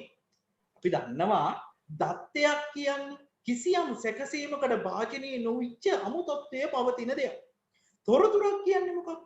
කිසියම් සැකසීමකට භාජනීය වුණු තීරණ ගන්න පුළුවන් දෙයක්. එහෙනම් මෙතනින් කියන්නේ තොරතුරු සම්බන්ධ නිවැරදි ප්‍රකාශය වන්නේ. අපි බලමු.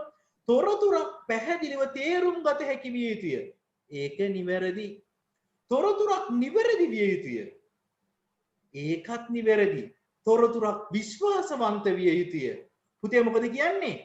ඒකත් නිවැරදි. ඒ වගේම තොරතුරක් කාලානුරූපී වෙන්නත් අවශ්‍යයි. එහෙනම් පුතේ වෙන්න මේ ප්‍රශ්නෙට අපිට නිවැරදි පිළිතුර විදිහට ගන්න පුළුවන් ඉහත සියල්ලම.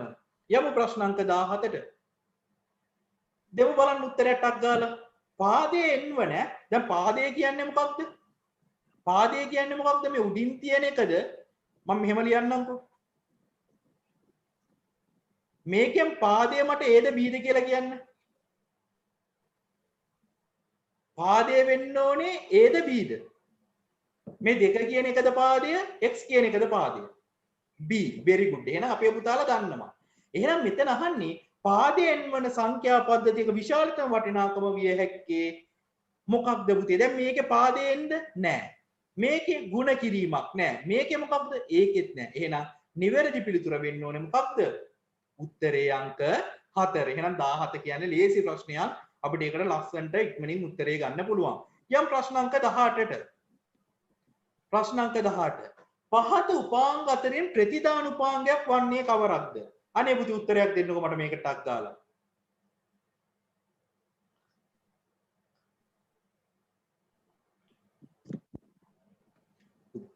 දෙකක් කියනවා, තුනක් කියනවා, හතරක් කියනවා. හතර. හරි බලමු. output device එක. යතුරු පූර්ව කියන්නේ මොකක්ද පුතේ? ප්‍රධානම input device එක. යතුරු පූර්ව කියන්නේ මොකක්ද? යතුරු පූර්ව කියන්නේ ප්‍රධානම input device එක. digital කැමරාව කියන්නේ මොකක්ද පුතේ? ඒකත් input device එකක් නේද? digital කැමරාව කියන්නේ input device එකක්. microphone එක කියන්නේ input device එකක්. නමුත් plotter එක කියන්නේ මොකක්ද? plotter කියන්නේ printer එකක්. plotter කියන්නේ print ආකාරයක්. එහෙනම් මේකට පුතේ නිවැරදි වෙන්නේ ප්‍රතිදාන උපාංගයක් විදිහට ගන්න පුළුවන් plotter එක. plotter එක කියන එක මතක තියාගන්න print එකක් ඈ. ඔය ලොකු digital printing print ගන්න හැම භාවිතා කරන print මේ printer නම තමයි plotter එක කියලා කියන්නේ. එහෙනම් 18ට උත්තරේ වෙන්න ඕනේ උත්තරේ අංක 4. අපි යම් ප්‍රශ්න අංක 19ට. ප්‍රශ්න අංක 19ට. බලන්න පුතේ මේකෙදි කියනවා තොරතුරු sannivedana තාක්ෂණය විවිධ ශේෂ්ත්‍රයන්හි යොදා ගැනීමේ වාසියක් නොවන්නේ. 19ට උත්තරේ පුතාලා දෙන්න බලන්න විනාඩියක් දෙන්න. 19ට.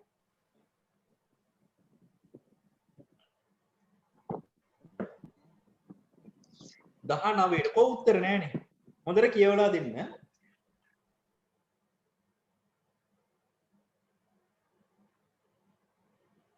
උත්තරේ අංක 2 කියලා කියනවා. එක දරුවෙක් දෙකක් දිනනවා, තුනක් තියෙනවා. තව හතරක් තියෙනවා.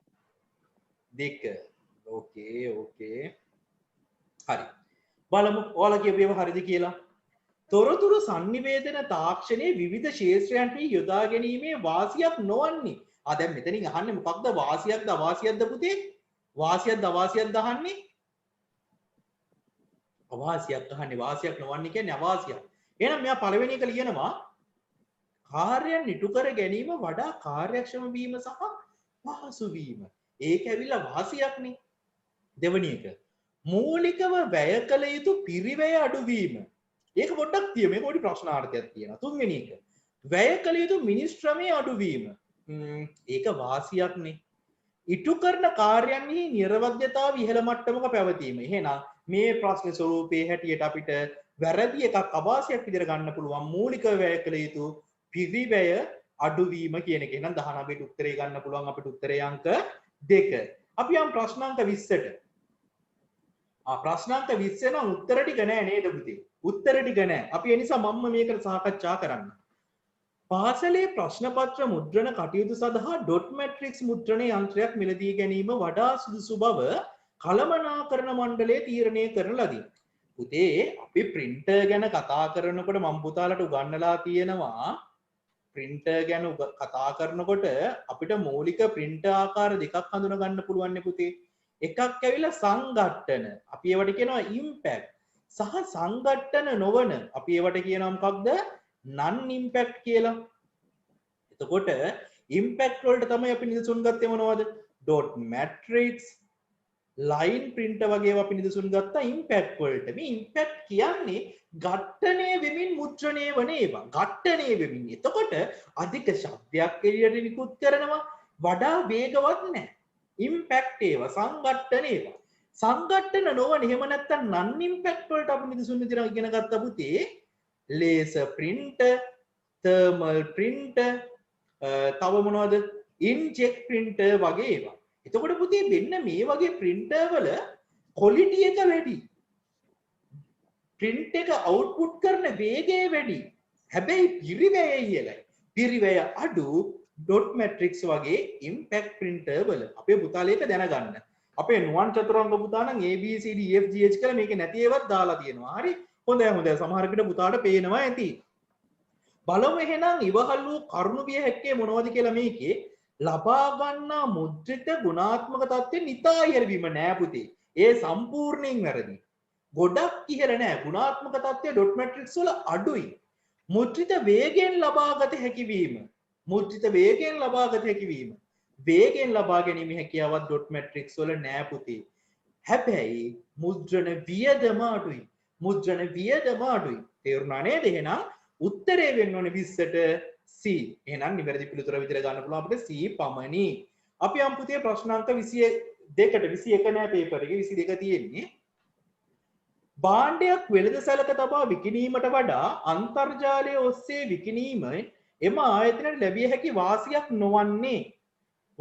නොවන්නේ මොකක්ද පුතේ? දෙමු බලන්න උත්තර ටික. දෙමු බලන්න. ටක් ගාලා. ඔව් මාධව පුතාන උත්තර දෙනවා ඉක්මනින්. හොඳයි. චාවන්ගේ දුවක් දීලා තියෙන උත්තරයක්. ප්‍රවීන්, අහීෂා හොඳයි. හැබැයි කට්ටිය එක එක උත්තර දෙන්නේ. ඒකයි ගොඩක් හොඳ. ඔක්කොම එක උත්තරයක් දුන්නොත් තමයි අර පන්ති කාමරේ වගේ කොපි කරනවා කියලා මට හිතෙන්නේ. දැන් මෙතන එහෙම නැහැ. කට්ටිය කොපි කරන්නේ නැහැ නම් මේ නුවන් චතුරංග පුතා නම් එක්ක ABCD EFGH දෙනවා මේ. එහෙම නැත්නම් 1 2 3 කියලා ඔක්කොම දීලා දානවා. හරි. හරි. ඇති. කට්ටිය ආන්සර් දුන්නේ නැති. අපි බලමු. අපි දන්නවා අන්තර්ජාලය ඔස්සේ භාණ්ඩ විකිණීමට අපි කියනවා මොකක්ද පුතේ? මාර්ගගත සාප්පු සවාරිය. අපිට 10 වසරේ පළවෙනි පාඩමේ තමයි මේ මාර්ගගත සාප්පු සවාරිය ගැන කතා කරන්නේ. අපි මේකට ඉංග්‍රීසි වලින් කියන ඔන්ලයින් shopping කියලා. හැම අවුරුද්දකම විභාගෙට ගොඩක් අවස්ථාවන් වලදී පුතේ මේ ඔන්ලයින් shopping කියන concept එකෙන් ප්‍රශ්න අහලා තියෙනවා. මේ 2020 අවුරුදු 2021 අවුරුදු විභාග ලියන දරුවන්ටත් අනිවාර්යෙන් ඔන්ලයින් shopping නේ හේතුව මේ කොවිඩ් නිසා ඔන්ලයින් shopping ගොඩක් ජනප්‍රිය වෙලා තියෙන. ඒ නිසා හොඳ ප්‍රශ්න ගොඩක් අහයි අනිවාර්යෙන් සාමාන්‍ය පෙළ විභාගෙට. මෙයා කියනවා ලැබිය හැකි වාසියක් නොවන්නේ යහලි. පළවෙනි එක කියනවා ලෝකයේ පුරාම පුද්ගලයන්ට බාහිර විකිණීමේ හැකියාව ලැබීම. තප්පර පහක මේකෙන් පස්සේ ඒකට පොඩ්ඩක් යන්න. දවසේ පැය 24 මගේ උත්තර ඔක්කොම හරි මං දෙන උත්තරය සම්බන්ධ වීමට අවස්ථාව ලැබීම. ඒකත් ලොකු වාසියක් නේද පුතේ? දවසේ පැය 24ම අවුරුද්දේ දින 365 පුරාවටම අපේ ඔන්ලයින් shopping විවෘතව පවතිනවා. තුන්වෙනි එක තම ආයතනයේ විකිණීමට ඇති භාණ්ඩ පිළිබඳ තොරතුරු නිරන්තරයෙන් යාවත් කාලීන කළ යුතු වීම. සහ හතරවෙනි එක කියනවා භාණ්ඩ විකිණීම සඳහා අවශ්‍ය වන කාර්ය මණ්ඩලයේ අවම වීම. එහෙනම් අවම වීම කියන්නේ පුතේ සේවක වැටුප් ගෙවන්නේ කඩු වෙනවනේ. එහෙනම් ඒකත් වාසියක්. නමුත් ආයතනයේ විකිණීමට ඇති භාණ්ඩ නිතරම යාවත් කාලීන කරන්න කියන එක නම් ටිකක් පහසු නෑ. එහෙනම් මේකේ අවාසියක් විදිහට අපිට හඳුනා ගන්න පුළුවන් උත්තරයකට තියෙන්නේ 22කට උත්තරේ අංක 3. අපි යමු 23 වෙනි ප්‍රශ්නෙට. අන් ලේසි ප්‍රශ්නයක්. කවුරු නෑ ඒකවත්ද? එක්ක බ්‍රීඩ් වැඩගේ මම නම්බර් ඉන්නේ. මාධව පුතේ මොකක්ද කතා කරන්නේ? ප්‍රශ්න තියෙනවද මාධව? හරි මාධව පුතා දැන් මං ඉන්නේ පුතාගේ අතින් අන්මියුට් වෙන්න දී. හරි ඕකේ. 23 උත්තරේ දෙමු බලන්න ටක් දාලා.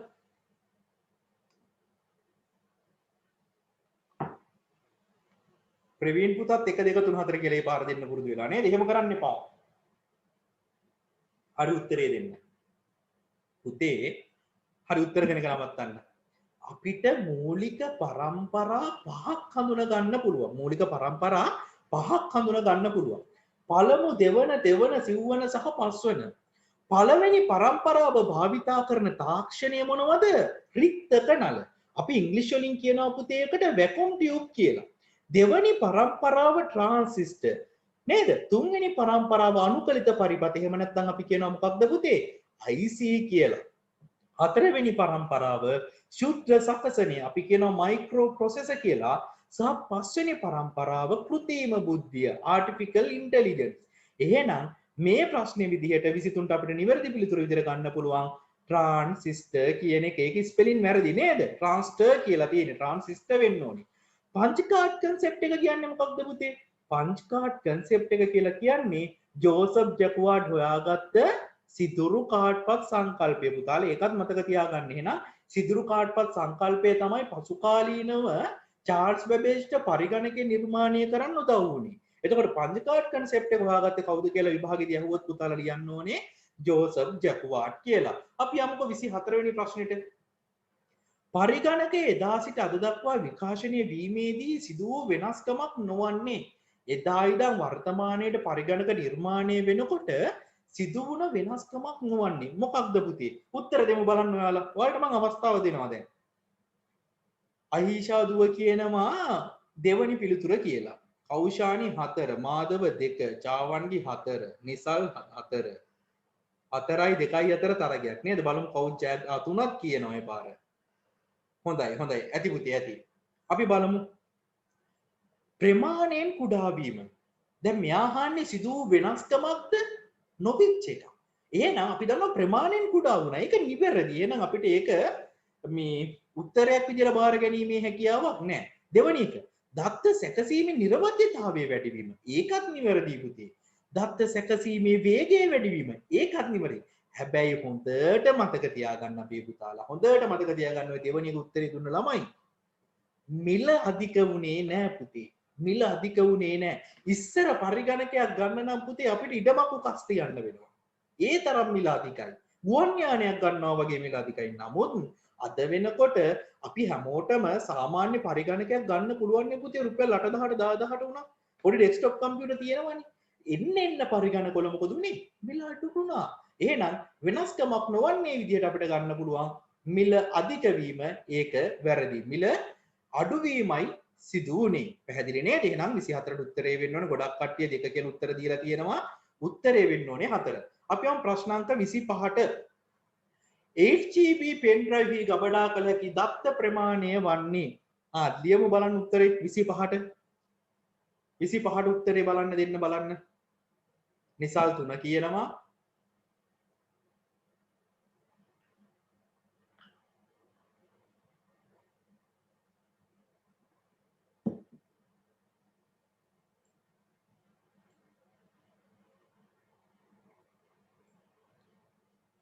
එකක් කියනවා 3ක් කියනවා බලමු 8GB අහන්නේ හරි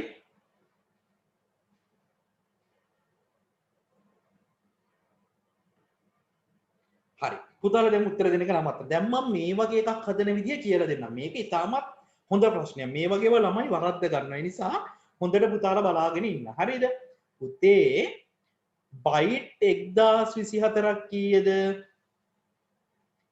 බයිට් 1024ක් සමාන වෙනවා මොකේද පුතේ මෙගාබයිට් එකකට මෙගාබයිට් 1024ක් සමාන වෙනවා මොකටද පුතේ ගිගාබයිට් එකකට ගිගාබයිට් එකකට නේද එහෙනම් අපිට මේ 1024 ලියන්න පුළුවන් තව ආකාරයක් තමයි පුතේ 2/10 වෙනි බලය කියලා කියන්නේ මෙතනත් අපිට 2/10 වෙනි බලය කියලා ලියන්න පුළුවන් එතකොට අපිට මේකෙදි පුතේ වෙන්න මෙහෙම ලියන්න මෙතන පොඩි වැරදීමක් වුණා පොඩ්ඩක් ඉන්න එතන මගේදී පොඩි මිස්ටේක් එකක් වුණා 1024යි බයිට් සමාන වෙනවා පුතේ කිලෝබයිට් එකකට කවුරුත් මට ඒක කිව්වේ නැහැ කිලෝබයිට් 1024ක් සමාන වෙනවා පුතේ මෙගාබයිට් එකකට මෙගාබයිට් 1024ක් සමාන වෙනවා පුතේ ගිගාබයිට් එකකට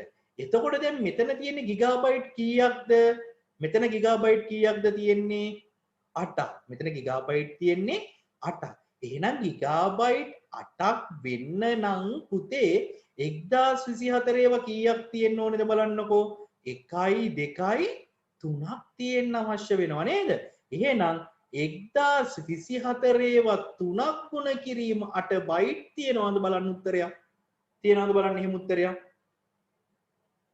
තියෙනවා නේද උත්තරේ අංක 3 උත්තරේ අංක 3 තමයි නිවැරදි උත්තරේ විදිහට අපිට ලබා ගැනීමේ හැකියාවක් තියෙන්නේ ඒ හේතුව පුතේ මේ ගිගාබයිට් වෙන්න නම් 1024 ඒවා තුන් ආකාරයක් ගුණාකාර කරන්න සිදු වෙනවා. ඒ කියන්නේ බයිට් 1024ක් තමයි කිලෝබයිට් එකක් වුනේ. කිලෝබයිට් 1024ක් තමයි මෙගාබයිට් එකක් වුනේ. මෙගාබයිට් 1024ක් තමයි ගිගාබයිට් එකක් වුනේ. ගිගාබයිට් වෙන්න නම් 1024 ඒවා ගොඩවල් 3ක් තියෙන්න ඕනේ. එතකොට 1024 ගොඩවල් 3ක් අකුලලා මේ පැත්තට ලිව්වොත් බයිට් අට කියලා සඳහන් කරොත් නිවැරදි. එහෙනම් ඒ අනුව අපිට මේකට 25 වෙනි ප්‍රශ්නෙට උත්තරේ ගන්න පුළුවන්. උත්තරේ අංක 3 කියලා. එතකොට මේ ප්‍රශ්නේ පොඩ්ඩක් පුතාලට නොතේරුණා නම් ගැටලුවක් කරගන්න එපා. මම පුතාලට මේ විශේෂයෙන් 11 වසරේ දරුවන්ට මේ වගේ ගැටලු කිහිපයක්ම ඔයාලට ඉදිරියේදී සාකච්ඡා වෙනවා. මම 10 වසරේ දරුවන්ටත් ඒ ටික ඔයාලටත් සාකච්ඡා කරන්න. අපි යමු ප්‍රශ්නාංක 26ට. ප්‍රශ්නාංක 26. පුතාලා මේකට උත්තරයක් දෙන්නකො. මේක ලේසි ප්‍රශ්නයක්නේ. ප්‍රශ්නාංක 26. උත්තරයක් දෙන්න බලන්න. පුද්ගල පරිගණකයක් අයත් වන්නේ මොකේටද? පුද්ගල පරිගණකයක් අයත් වන්නේ මොකේටද? උත්තර දෙන්න පටන් ගන්න.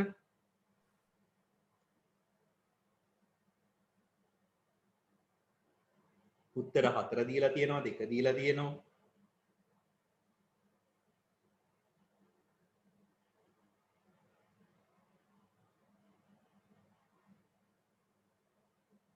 ඔව්.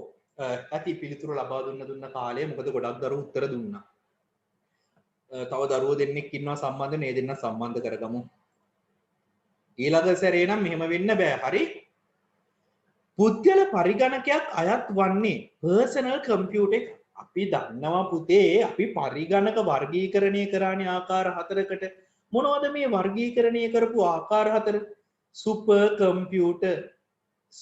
කම්පියුටර්, මේන් ෆ්‍රේම් කම්පියුටර්. අපි එහෙම නැත්නම් ඒවට කියව මොනවද? මහා පරිගණක, මධ්‍ය පරිගණක සහ ශුද්‍ර පරිගණක කියලා අපි ආකාර 4ක් කතා කරා. සුපිරි පරිගණක කිව්වේ මොනවද? නාසා ආයතනය වගේ ආයතන වල භාවිතා කරන සුවිශේෂී වූ පරිගණක යන්ත්‍ර. මේන් ෆ්‍රේම් කිව්වේ සාමාන්‍ය මහා පරිමාණ ව්‍යාපාර කරන අන්තර්ජාලය ඔස්සේ ව්‍යාපාර කරන ආයතන භාවිතා කරන යන්ත්‍ර. මධ්‍ය පරිගණක කිව්වේ සාමාන්‍යයෙන් බැංකු ආයතන වල භාවිතා කරන යන්ත්‍ර. මයික්‍රෝ කිව්වේ ලැප්ටොප්, ඩෙස්ක්ටොප් කම්පියුටර්, ස්මාර්ට්ෆෝන් වගේ අපි භාවිතා කරන කම්පියුටර්ස් වලට. එහෙනම් මෙතන අහන්නේ පර්සනල් කම්පියුටර් අයත් වන්නේ මොකටද කියලා. එතකොට මේකේ ඩිජිටලුත් දීලා තියෙන නිසා මේකේ අපි දන්නවා පරිගණක වර්ගීකරණය කරන්න පුළුවන් ආකාර දෙකක්. එකක් ප්‍රමාණීය සැලකිල්ලටගෙන. ප්‍රමාණීය සැලකිල්ලටගෙන තමයි සුපර්, මේන් ෆ්‍රේම්, මිනි, මයික්‍රෝ කියලා වර්ගීකරණය කරන්නේ. ඒ වගේම තාක්ෂණය මතත් අපි වර්ගීකරණයක් කරනවානේ පුතේ. තාක්ෂණය කොහොමද වර්ගීකරණය කරන්නේ අපි? ඇනලොග්, ඩිජිටල් සහ හයිබ්‍රිඩ් කියලා අපි තවත් ආකාර 3ක් කතා කරා. ඇනලොග් සිග්නල් කියන්නේ පරිසරයේ සිදුවන වෙනස්කම් හඳුනා ගනිමින් ප්‍රතිධානය නිකුත් කරන පරිගණක නේද? කාලගුණක මිනුම් යන්ත්‍ර, ආලෝක සංවේදී බල්බ, වෙන්න මේ වගේම වේග මාපක අපි ඇනලොග් කම්පියුටර් කියලා ඉගෙන ගත්තා. ඩිජිටල් කියන්නේ සාමාන්‍යයෙන් අපි භාවිතා කරන සංඛ්‍යාංක පරිගණක. හයිබ්‍රිඩ් කියන්නේ ECG යන්ත්‍ර වගේ ඇනලොග් ඩිජිටල් කියන තාක්ෂණයන් දෙකම භාවිතා කරන යන්ත්‍ර.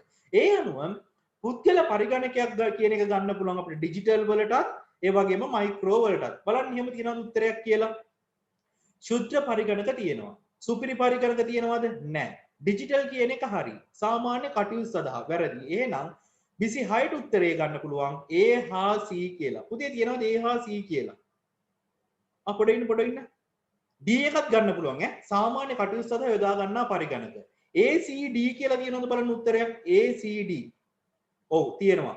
උත්තරේ අංක 2 නිවැරදි පිළිතුර විදිහට අපිට බාර ගැනීමේ හැකියාවක් තියෙනවා. අපි යම් ප්‍රශ්නාංක 27ට. ප්‍රශ්නාංක 27ට උත්තරයක් දෙන්න බලන්න පුතේ. දිහිනි සෙහන් සාදුව නම් උත්තරේ දීලා තියෙනවා දැම්ම. ප්‍රශ්නාංක 27ට. 27ට.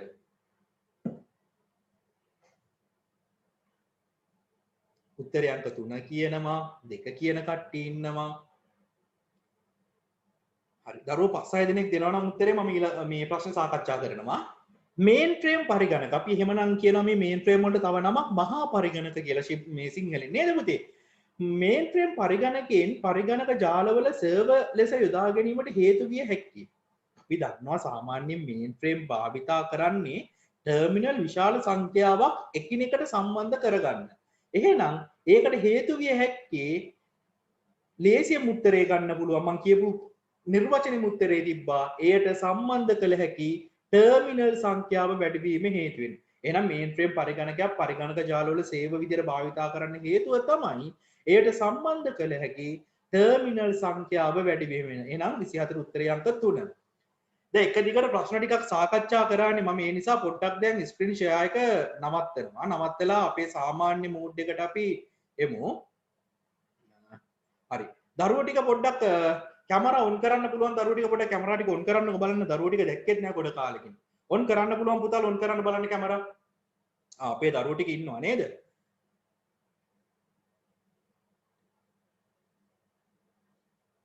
හොඳයි හොඳයි. කට්ටිය තාම ජීවත් වෙනවනේ මං හිතුවේ කට්ටියට කොරෝනාවත් හැදිලාද කියලා. කට්ටිය නිශ්ශබ්ද නිසා. කෝ අපේ තව ඉන්නවනේ ගොඩක් දරුවෝ. ඔන් කරන්න පුළුවන් දරුවෝ ඔන් කරන්න. බැරි දරුවෝ ප්‍රශ්නයක් නෑ. හොඳයි හොඳයි හොඳයි. හොඳයි යාළුවෝ ටිකම ඉන්නවා අපේ. good. දැන් මං හිතනවා අපේ දරුවෝ ඔක්කොම අනිකුත් විෂයනුත් සාමාන්‍ය Zoom තාක්ෂණය ඔස්සේ කරගෙන යනමැති කියලා. ඉතින් පුතේ සාමාන්‍යයෙන් මේ කොරෝනා නිසා පුතාලට ලොකු අසාධාරණයක් වෙලා තියෙනවා. ඒක මම හොඳටම පිළිගන්නවා. ඒ කියන්නේ සාමාන්‍ය අපේ පන්ති කාමරේ වගේ අපිට සාමාන්‍යයෙන් මෙතනදී ඉගෙන ගැනීමේ හැකියාවක් ලැබෙන්නේ නැහැ. නමුත් අපිට වෙන විකල්පයක් ඇත්තෙත් නෑ දරුවනේ. ඒ නිසා අපිට කනගාටු වෙමුණත් මේ තාක්ෂණය භාවිතා කරමින් ඉගෙනීම් කටයුතු සිදු කරන්න වෙලා තියෙනවා. ඉතින් ඒ නිසා පුතාලා හැකිතාක් දුරට සාමාන්‍යයෙන් පුතාලට ඉස්කෝලෙන් දීලා තියෙන අච්චු පොත් එහෙම සහ පොත්පත් ඔයාලා ගාව තියෙනවනේ. ඒව වැඩිපුර පරිශීලනය කරන්න. ICT ගුරුතුමා විදියට මට දෙන්න පුළුවන් එක උපදෙසක් තියෙනවා. හොඳට මතක තියාගන්න. පුතාලට පරිගණක තිරයක් දිහා එක දිගට නරඹන්න පුළුවන් උපරිම මිනිත්තු 40යි. ඒක තමයි සෞඛ්‍ය නිර්දේශය. මිනිත්තු 40ට වඩා අපි මේ පරිගණක තිරයක් දිහා බලන් ඉන්නවා නම් ඒක අපේ ඇස් වලට හොඳ නැහැ. දැන්ටමත් පුතාලගේ ඇස් වලට නිකන් ටික වෙලාවක් ඇඳින් කඳුළු වගේ එනවා නම් පුතාලා කනගාටු වෙනුනත් කියන්න වෙනවා පුතාලා ඔය එන්නේ අක්ෂි රෝග වලට මේ ගොදුරු වීමක්. ඒ නිසා හැකිතා පරිගණක ආධාරයෙන් ගේම් මෙහෙම ගහනවා නම් මේ දවස්වල ඒක පුළුවන් තරම් පුතේ අඩු කරන්න. මොකද ඒක පුතාලගේ සෞඛ්‍යයට ඒ තරම් හිතකර දෙයක් නෙමෙයි. තේරුණා නේද? පන්ති තියෙන වෙලාවට පමණ මේ කියන තාක්ෂණික උපකරණ භාවිතා කරන්න. ඉතින් මට තව පණිවිඩයක් දෙන්න ඕනේ මේ නිබන්ධන ලබා ගන්න පුතාලට පුළුවන් නේද මොකක් හරි ක්‍රමවේදයක් යොදා ගන්න ළඟ ඉන්න යාළුවෝ කතා වෙලා මම දැනුවත් කරනවාද අපිට මට පොඩ්ඩක් කියන්න බලන්න මේ රජරට ඉස්කෝලේ අවට ඉන්න දරුවන්ට මේ නිබන්ධන ලබා ගන්න එන්න පුළුවන්ද ගෙදරට මගේ විතරක් නෙමෙයි අපේ අර ලක්ෂ්මන් සර්ගේ කොමර්ස් ක්ලාස් වෙන කට්ටියට ඒ කට්ටියට නිබන්ධන ලබා ගන්න මට නිශ්චිත තැනක් හරියට දැනගන්න අවශ්‍යයි ඒ නිසා මෙතරින් පුතාලට මේ උත්තර මේ කතා කරන්න අමාරුයිනේ දැන් රැත් වෙලා ඔයාලා කතා කරන්න ගියොත් ගෙදර මිනිස්සුත් නැගිටලා ඉන්නේ නේද ඉතින් ඒ නිසා පුතාලා කතා කරන්න අවශ්‍ය නැහැ පුතාලා මට WhatsApp මාර්ගයෙන් හරි දැනුවත් කිරීමක් කරන්න නිබන්ධන ලබා ගන්න පහසු ක්‍රමයක් හරි නැත්තම් එක්කෙනෙක් එකතු වෙලා යාළුවෝ 3-4 දෙනෙක් හරියට කතා බහ කරගෙන තැනක් කියන්න මම ඒතනට ඇවිල්ලා කවුරු හරි ඒවල පුතාලට නිබන්ධන ලබා දීමක් සිදු කරන්නම් ඉදිරි පාඩම් පවත්වාගෙන යන්න. එතකොට අපි 10 වසර පන්තිය සිකුරාදා 6:30ට මේන සතිය තියෙනවා 11 වසරේ පන්ති අපි තියමු ලබන සමුදා සවස 6ට. එහෙනම් හරි. කට්ටිය කිහිප දෙනෙක් අපේ දරුවෝ කිහිප දෙනෙක් දැන් මුහුණුත් දැක්ක දැන් සතුටුයි. මොකද ගොඩ කාලයකට පස්සේ තමයි ඔයාලව දැක්කේ. අපි නැවතත් පාඩමට යමු පුතේ. හරි. අපි නැවැත්විය ප්‍රශ්නාංක පුතාලා දැන් කැමරා ඔෆ් කරගන්න. අපි නැවැත්විය ප්‍රශ්නාංක 28න්. මොකද්ද ප්‍රශ්නාංක 28න් කියන්නේ? පහත සදහන් ප්‍රකාශ වලින් අසත්‍ය ප්‍රකාශය තෝරන්න. පහත සදහන් ප්‍රකාශ වලින් අසත්‍ය ප්‍රකාශය තෝරන්න. එහෙනම් පුතාලා තෝරන්න බලන්න විනාඩියක් කාලයක් දෙන්න. 28 උත්තරේ මොකක්ද කියලා දාන්න බලන්න ටක් ගාලා. කූරිය කරලා එවන්න ඕන කට්ටිය නිබන්ධන කූරිය කරලා එවන්නම් ඈ ගැටලුවක් කරගන්න එපා 28ට උත්තරේ දාන්න බලන්න උත්තරේ අංක 3 කියලා කියනවා බලමු අපි මේ උත්තරේ අංක 3 නිවැරදිද කියලා පළවෙනි එක කියනවා CD තැටිවල දත්ත කියවීම සිදු කරනු ලබන්නේ ලේස කිරණ භාවිතයෙනි ඒක නිවැරදි ලේස කිරණ භාවිතයෙන් තමයි කියවන්නේ පරිගණක දෘඩ තැටිවල තැටිය සහ තැටි දාවකේ එකම ඒකකයක් ලෙස නිපදවා ඇත. ඔව් ඒකත් නිවැරදි. CD දීර්ඝකාලීනව දත්ත ගබඩා කර ගැනීමට සුදුසුය. පොඩ්ඩක් ඉන්න මේකේ දෙවෙනි එක පොඩ්ඩක් මම තියනවා පුතේ. CD දීර්ඝකාලීනව දත්ත ගබඩා කර තබා ගැනීම සඳහා සුදුසුය. ඔව් අපිට පුතාලගේ සිලබස් එක උගන්වන විදිහට ඒක සුදුසුයි පුතේ. ඒක ගැටලුවක් නැහැ. චුම්බක තැටි අණුපිටපත් ලබා ගැනීමට සුදුසුය. ඒකත් නිවැරදි. මේක පුතේ අසත්‍ය ප්‍රකාශය වෙන්නේ උත්තර අංක 2. පරිගණක දෘඩ තැටිවල තැටිය සහ තැටි දාවකයේ එකම ඒකකයක් ලෙස නිපදවා තියෙන්නේ. අපි කිව්වා තැටිය කියන්නේ කන් ඒ තැටි දාවකය වෙනම එකක් කියලා මම හાર્ඩ් ඩිස්ක් එකක් ගලවලාම පුතාලට පන්ති කාමරයේදී පෙන්නලා තියෙනවා. ඉතින් ඒ නිසා උත්තරේ අංක මේකට වෙන්න ඕන නිවැරදි පිළිතුර උත්තරේ අංක 2. CD කියන එක ගන්න පුළුවන්. CD දීර්ඝ කාලිනව දත්ත ගබඩා කරන්න භාවිතා කරන්න පුළුවන්. මොකද අපි ඒක අපි ඉගෙන ගන්න එක ද්විතීයික ආචාර්ය මාධ්‍යයක් විදිහට අපේ දෙවනි ඒකකයේදී ද්විතීයික ආචාර්ය මාධ්‍යයක් කියන්නේ පුතේ දිගු කාලීනව දත්ත ගබඩා කරන්න පුළුවන් ආචාර්යන උපාංග වලට. අපි යමු ප්‍රශ්න අංක 29ට. ප්‍රශ්න අංක 29 කියනවා සමාගමක ලංකාවේ පිහිටි ශාඛාවේ පරිගණක සහ එහි මැද පෙරදිග පිහිටි ශාඛාවේ පරිගණක එකිනෙක ජාලගත කිරීම සඳහා භාවිතා කළ හැකි ජාල පරිගණක වර්ගය මොකක්ද කියලා. පරිගණක ජාලාකාරය. පුතේ පුතාලට මම පරිගණක ජාලාකාර 3ක් ඉගෙනුවා. අපිට ඉගෙන ගන්න තියෙනවානේ O level වලදී network type සහ network topology කියලා ආකාර දෙකක්. පුතාලා මේ දෙක පටලව ගන්න එපා පුතේ. හරිද? network type සහ network topology. network type කියන්නේ මොනවද? LAN, MAN, FAN වගේ ඒවා. එහෙනම් පාසලක තියෙන පරිගණක විද්‍යාගාරයක් අපි ඉගෙන ගත්ත LAN එකට දිසුණා. නේද? නගරාන්තරව තියෙන බැංකු ශාඛා දෙකක තියෙන network එකක් අපි ඉගෙන ගත්තා MAN එකක් විදිහට. මුළු විශ්වයම ආකාරයෙන් නිර්මාණය වන අන්තර්ජාලය වගේ එකක් අපි ඉගෙන ගත්තා WAN. ඒ network types.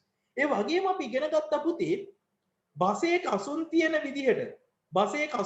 විදිහට පරිගණක ජාලයක් අපිට නිර්මාණය කරන්න පුළුවන් නම් අපි ඒකට කිව්වා මොනවද? බස් ටොපොලොජි.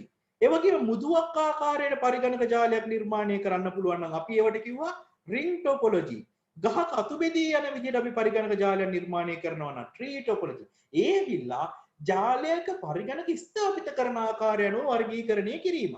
හැබැයි මෙතන අහන්නේ network type එක ගැන. එහෙනම් ලංකාවේ පිහිටි සමාගමක් සහ මැද පෙරදිග පිහිටි ශාඛාවක් කියන්නේ මුළු විශ්වයම ආකාරයෙන් නිර්මාණය වෙච්ච network එකක්. එහෙනම් ඒකට උත්තරේ වෙන්න ඕනේ LAN නෙමේ පුතේ. පිළිතුරු අංක 2 WAN කියන එක. එහෙනම් 29ට උත්තරේ අංක 2 අපිට ලබා ගන්න හැකියාවක් තියෙනවා. ප්‍රශ්න අංක 30 පරිගණක ඔස්සේ අන්තර්ජාලයට සම්බන්ධ වීමේදී භාවිතා කරන මොඩමේ මෙතන පුතේ මේ P කියන එක වැරදි ඈ. මොඩමේ කියන එක මෙතන මොඩම් වෙන්න ඕනේ. මොඩම් කාර්යයක් නොවන්නේ. මොඩමේ ප්‍රධානම කාර්යය තමයි මොකක්ද පුතේ? ඩිජිටල් ඇනලොග් බවට පරිවර්තනය කිරීම. ඇනලොග් ඩිජිටල් බවට පරිවර්තනය කිරීම. අපි ඔකට කියන ලස්සන නමක් modulation and demodulation කියලා. modulation and demodulation කියලා. හැබැයි ඒකෙන් පුතේ తాවකාලිකව දත්ත ගබඩා කර ගැනීමක් කරනවද නැහැ. එහෙනම් ඉහළ උත්තරේ ගන්න පුළුවන් උත්තරේ අංක 3. පුතාලා ගාව දැන් පෑනක් කොලයක් තියෙනවා නම් මේ ගාන හදලා ටක් ගාලා උත්තරේ කියන්න. 33ට උත්තරේ ඉක්මනට කියන්න පුතාලා. පෑනක් කොලයක් තියෙනවා නම් ගාන හදලා ටක් ගාලා උත්තරේ දෙන්න. ෂඩ්දශමයේ සංඛ්‍යාවක අෂ්ටමයගේ අහන්නේ. මේක හොඳ ප්‍රශ්නයක්. පන්ති කාමරේ වගේ මික්කෙනෙක් උත්තරේ දුන්න ගම ඔක්කොම රිප්ලයි කරනවා උත්තරේ. ගාන හදලාද උත්තරේ දෙන්නේ? මට පුළුවන් නම් කැමරා ඔක්කොම ඔන් කරලා මම චෙක් කරනවද බලන්න. ඔක්කොම උත්තරේ අංක 3 දීලා තියෙනවා. හරි ඕකේ බලමු උත්තර අංක 3 නිවැරදි කියලා. දීලා තියෙනවා 1C5 කියන ෂඩ්දශමයේ සංඛ්‍යාව පරිවර්තනය කරන්න කියන්නේ අෂ්ටමයට. පුතේ මේක පුතාලා ඉස්සෙල්ලාම දීමේ වලින් ලියා ගන්න. මේක ලේසිනේ. අපිට දීමය පිටු 4 ගොඩවල වලින් මේක ලියන්න පුළුවන් නේ. අපි දන්නවා C කියන්නේ 12. 5 5 1 1. 1 කියන්නේ කීයද? 0.1. මේකදී ලේසියෙන් ලියන්න ක්‍රමයකුත් මම කියලා දුන්නානේ. අර 1 2 4 8. 1 2 4 8. 1 2 4 8 කියලා ලියාගත්තා නම් ඔකට අග්ගාලා ලියන්න පුළුවන්. 12 කියන්නේ එහෙනම් කීයද? 8යි 4යි 12යි. 5 කියන්නේ 8ට බිංදුව දැම්ම 4යි 1යි 5යි. ඔන්න දැන් දීමෙන් අපි උත්තරේ ලියාගත්තා. ඊට පස්සේ මේ දීමේ කරගත් පිළිතුර නැවත පිටු 3 කාන් වලට කඩන්න පුළුවන් නම් පුතාලට ඉන්නකෝ මම වර්ණය වෙනස් කරනක හරි. පුතාලට මේ ලියාගත්ත දීමේ පිළිතුර නැවත පිටු 3 ගොඩවල් වලට කඩන්න පුළුවන් නම් මෙන්න මේ විදිහට. ඒකල්ලා ලියා ගන්න 1 2 4 1 2 4 මොකද අෂ්ටමය කරන පිටු 3 ගොඩවල් වලට කඩන්නේ. 1 2 4 1 2 4. මෙතනින් එනවා බිඳුව. 4 2 6 1 7 මෙතනින් එනවා. මෙතනින් එනවා පුතේ බිඳුව. මෙතනින් එනවා 4 1 5. එහෙනම් නිවැරදි පිළිතුර විදිහට අපිට 705 කියලා ගන්න පුළුවන්. බිඳුව නොසලකා හරින්න. එහෙනම් 33 උත්තරේ අංක 3 තියෙනවා. එහෙනම් පුතාලා දුන්න උත්තරේ හරි. අපි යම් ප්‍රශ්න අංක 34ට. ටක් ගාලා එහෙනම් ඕකටත් උත්තරේ දෙන්න පුතේ බලන්න. අපේ දරුවෝ දක්ෂයිනේ. ටක් ගාලා උත්තරේ දෙන්න බලන්න 4ට. 34ට. 34ටත් තුනද?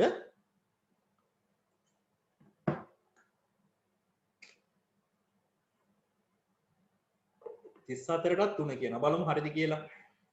අෂ්ටමයේ සංඛ්‍යාවක් දීලා දශමයේ ආකාරයෙන් හොයන්නද කියලා තියෙන්නේ. අපි ලියාගමු 361. 361. අනේ පුතේ තව දෙයක් කියන්න ඕනේ. මේ අද දාන පාඩම බලන්න බැරි වෙන යාළුවන් පවුනේ. සමහරක් දරුවෝ ඉන්නවා. ඒ කට්ටියට සමහරක් වෙලාවට මේ වෙලාවේ අන්තර්ජාල පහසුකම් නැති වෙන්න පුළුවන්. නැත්තම් අයියා කෙනෙක් හරි අක්කා කෙනෙක් හරි උසස් පෙළ පන්තියක ඉන්නවා වෙන්න පුළුවන්. ගෙදර තියෙන එකම ෆෝන් එකකින් ඒ නිසා ඒ දරුවෝ පවු නිසා මම මේ අද කරන පාඩම හෙට YouTube උත් දානවා. ඉතින් YouTube දැම්මම පස්සේ පුතාලත් පුළුවන් නම් ඒ YouTube වීඩියෝ එක බලලා කමෙන්ට් එකක් හරි ලයික් එකක් හරි දාන්න අමතක කරන්නත් එපා. හරිද? ඉතින් ඒක මගේ පුංචි ඉල්ලීමක්. සහ ඒ යාළුවනුත් දැනුවත් කරන්න සර් රිපීට් එක දානවා කියලා. බලමු මේ කොහොමද දශමය කරන්න කියලා. එහෙනම් අෂ්ටම එකක් දශමය කරන්න අපි 8 ගුණාකාර ලබා දීමක් කරනවා. 8 බිඳුව කියන්නේ 1යි, 8 පළවෙනි බලය කියන්නේ 8යි, 8 දෙවෙනි බලය කියන්නේ කීයද පුතේ? 64යි නේද? 64 ඒවා 3ක් ගුණ කිරීම ධන 8 වරක් 6 ධන 1 වරක් 1 64 ඒවා 3ක් කීයද පුතේ? 180යි 192යි ධන 8 වරක් 6 කියන්නේ කීයද? 8 වරක් 6 කියන්නේ 6යි 36යි 42යි 48 ධන 1 192යි 48යි කීයද? 240යි 1යි 241යි. ෂා අපේ පුතාලා හොඳයි ඉක්මනට උත්තරේ අරන් තියෙනවා. එහෙනම් 34ට උත්තරේ අංක 3. මම හිතන්නේ ඉක්මනින් උත්තරේ දැම්මේ ප්‍රශ්න පත්‍රයේ කරපු දරුවෝ වෙන්නේ නැති. ප්‍රශ්න අංක 35. අනේ පුතේ මේකට උත්තරේ දෙන්න කොටක් දාලා. අපි අර මුලින්ම කරා වගේ එකක්. මීටර කියලා දීලා තියෙන එක්කෙනෙක් උත්තරේ. හොඳයි. ගොඩක් කට්ටිය දුන්නානේ. මම බලන්න උත්තරේ. පාදයේ 7 වන සංඛ්‍යා රටාවක දත්ත පරාසය වෙන්න ඕනේ. දැන් පුතේ අපි දන්න එකක් අපි දන්නවා පාදයේ 8 වන සංඛ්‍යා පද්ධතිය. පාදයේ 8 වන සංඛ්‍යා වන පද්ධතියේ සංඛ්‍යාංක තියෙන බිඳුවේ සිට 7 දක්වා අෂ්ටමයේ වල. එහෙනම් පාදයේ 7 වෙනවා නම් ඒකේ සංඛ්‍යාංක පිටන්න පුළුවන් බිඳුවේ සිට 6 දක්වා. පහසුවෙන් මෙහෙනම් උත්තරේ ගන්න පුළුවන් නේද? උත්තරේ අංක 2 වෙන්න ඕනේ. අපි යමු ප්‍රශ්න අංක 36ට. හරි. හොඳ ප්‍රශ්නයක් දීලා තියෙනවා. මම මේක කරන්න පුතාලා කරන්න එපා.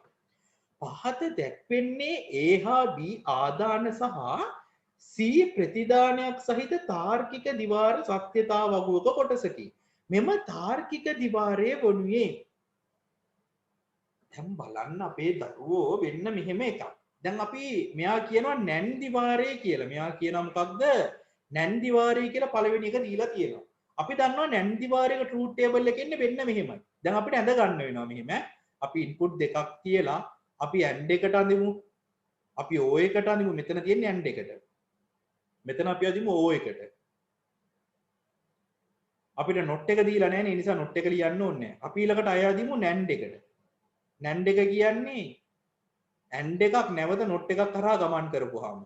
NO එකක් කියලා කියන්නේ O එකක් නැවත නොට් එකක් කරා ගමන් කරපුවාම 10 වසරේ දරුවෝ ගැටලුවක් කරගන්න එපා පුතේ. සිකුරාදා වලට මම මේ ටික නැවත කරනවා මුලේ ඉඳන්ම. හරිද? ඊට පස්සේ A 0.2 1 1යි B 0.1 දා ගන්නවා. AND එකේදී මොකද වෙන්නේ? 0 වරක් 0 0යි 0 වරක් 1 0 1 වරක් 0 0 1 වරක් 1 1යි. O එකේදී 0යි 0යි 0යි 0යි 1යි 1යි 1යි 0යි 1යි 1යි 1යි 1යි. NAND එක කියන්නේ මේ බිඳුව නොට් එකක් කරා ගමන් කරපුවාම. එතකොට 1යි 1යි 1යි බිඳුව. NO එක කියලා කියන්නේ O එක නැවත නොට් එකක් කරා ගමන් කරපුවාම බිඳුව නම් 1 වෙනවා. 1 නම් බිඳුව වෙනවා. ඔන්න ඔහොම. හරි. දැන් බලමු දැන් NAND එක කියලා කියනවා. NAND එකේදී 1 1 ආවොත් NAND එකේදී 1 1 ආවොත් මොකක්ද ඇවිල්ලා තියෙන්නේ? බිඳුවයි. NAND එකේදී 1.0යි කමෙන්ට් කරොත් ඇවිල්ලා තියෙන්නේ කීයද? 1. එහෙනම් NAND එක නිවැරදි පිළිතුරු විදිහට බාර ගන්න බෑ. ඊළඟට කියනවා AND එක කියලා. බලමු. AND එකේදී 1 1 ආවොත් ඇවිල්ලා තියෙන්නේ 1. එහෙනම් මෙතන 1 1 ආවොත් ඇවිල්ලා තියෙන්නේ 1ද? නෑ. එහෙනම් ඒකත් වැරදි. එහෙනම් අපිට මේකේ AND එක කියන එක ගන්නත් බෑ. O එක ගමු බලන්න පුතේ. 1 1 આવොත් O එකේ මොකක්ද? ඒත් 1. එහෙනම් O එක ගන්නත් බෑ. No එක බලමුකෝ. No එකේ 1 1 આવොත් කීයද? බිඳුවයි. 1.0 આવොත් ඒත් බිඳුවයි. එහෙනම් මෙතන තියෙන බිඳුවයි බිඳුව නේද? ඒ අනුව මේකට නිවැරදි පිළිතුර විදිහට ගන්න පුළුවන් උත්තරේ අංක 4. ඉතින් නිවැරදි පිළිතුර දුන්න දරුවොත් ඉන්නවා. ඉතාමත් හොඳයි. හරි. අපි යම් ප්‍රශ්න අංක 37ට. අර අපි එදා MS Office ගැන කතා කරා නේද? මං හිතනවා මෙතන ඉන්න දරුවෝ MS Word ගැන කරපු එක බලන්නේ නැති. නමුත් 10 වසරේ දරුවෝ ඒක මම ගොඩක් ටාගට් කරේ 11 වසරේ දරුවන්ට අවශ්‍ය කොටස් ටික පමණයි. 10 වසරේ දරුවන්ට මෙහෙයුම් පද්ධති පාඩම අවසන් කරාට පස්සේ ඒක අපි ඔන්ලයින්ම සාකච්ඡා කරලා දාමු. MS Office Word හා Excel හි ගොනු දිගුව පිළිවෙලින් දැක්වෙන්නේ. පුතේ ෆයිල් එක්ස්ටෙන්ෂන් ගැනත් අපි ඉගෙන ගන්න ඕනේ. පුතාලා හොඳට මතක තියාගන්න වෙන්න මේ දේවල් ටික. සාමාන්‍යයෙන් පුතේ සින්දුවක් සාමාන්‍ය සින්දුවක් අපි එහෙම නැත්නම් කියනවා මියුසික් එකක්. මියුසික් එකක් තියෙන ෆෝමැට් එක තමයි MP3 කියලා කියන්නේ. ඒ වගේම පුතේ වීඩියෝ එකක් තියෙන ෆෝමැට් එකට අපි කියනවා MP4 කියලා. ඒ වගේම පුතේ ඉමේජ් එකක් තියෙන්න පුළුවන් ආකාරයට අපි කියනවා මොකක්ද පුතේ? JPG කියලා. ඒ වගේම පුතේ ගොනුවක් සාමාන්‍ය ගොනු තියෙන්න පුළුවන් ආකාර තමයි පුතාලට එවනේවා PDF නේද? ඒ වගේම පුතාලා ඔය දාන software තියෙන විදිය software තියෙන ආකාරය තමයි file format එක exe. එන්න මේ වගේ file format අපිට ඉගෙන ගන්න තියෙනවා ඉදිරියේදී. එතකොට සාමාන්‍ය Word document එකක් අපි save කරොත් පුතේ සාමාන්‍යයෙන් ඒක save කරන්න වෙන්නේ අපිට .doc කියලා. Word නම් ඔන්න මතක තියාගන්න ඈ. Word document එකක් නම් .doc. Excel එකක් නම් පුතේ ඒක තියෙන්නේ .xls කියලා. එහෙම නැත්නම් Excel SX කියලා අලුත් ඒ වගේ තියෙනවා. Excel S කියලා.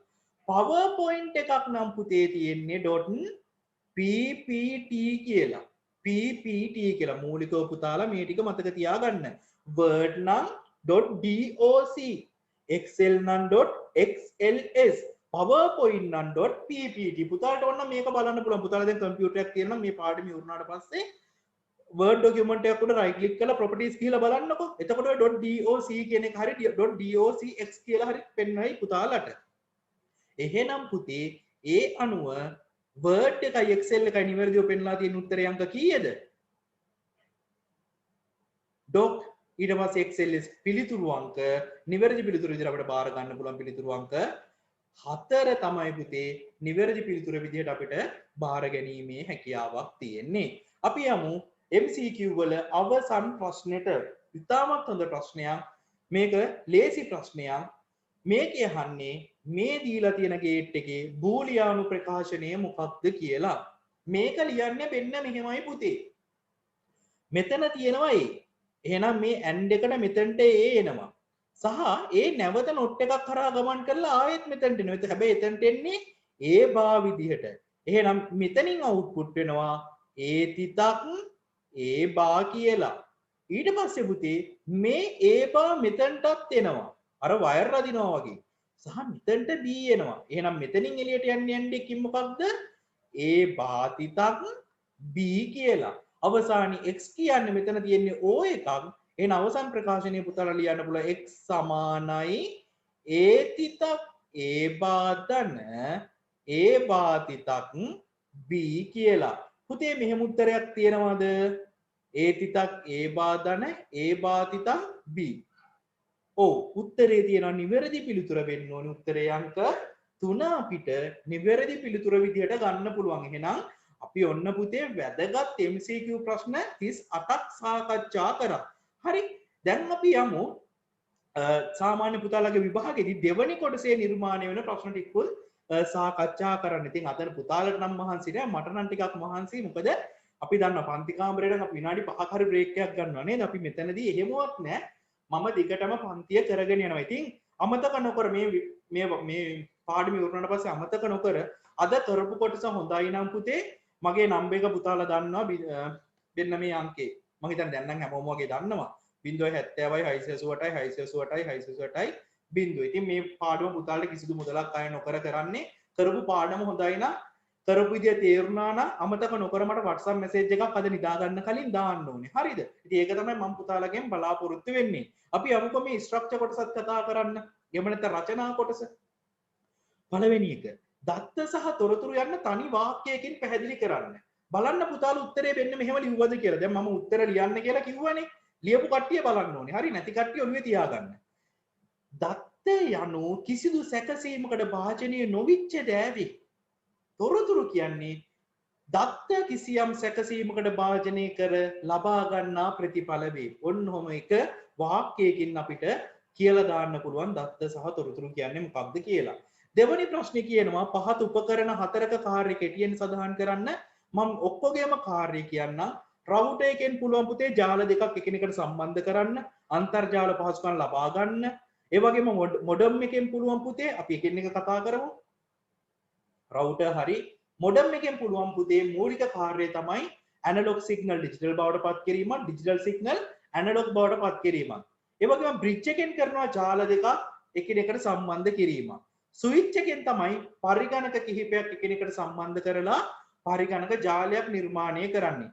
හබ් එකෙනුත් පුළුවන් පුතේ මේ ස්විච් එකෙන් කරන කාර්යම කරන්න. ඒ කියන්නේ පරිගණක කිහිපයක් එකිනෙකට සම්බන්ධ කරමින් ජාලයක් නිර්මාණය කර ගැනීමේ හැකියාව තියෙනවා. ටර්මිනේටර් කියලා කියන්නේ පුතේ සිග්නල් වල ස්ට්‍රෙන්ත් එක ශක්තිය වර්ධනය කරන උපාංග. රිපීටර් කියන්නේ සිග්නල් එක ශක්තිය වර්ධනය කරන උපාංග. ඊට පස්සේ අහනවා යුනිකෝඩ් භාවිතයේදී යොදා ගන්නා බිට්ස් ගණන කීයද? මම මේ ටිකට ඉක්මනට උත්තර කියන්නම් ඈ.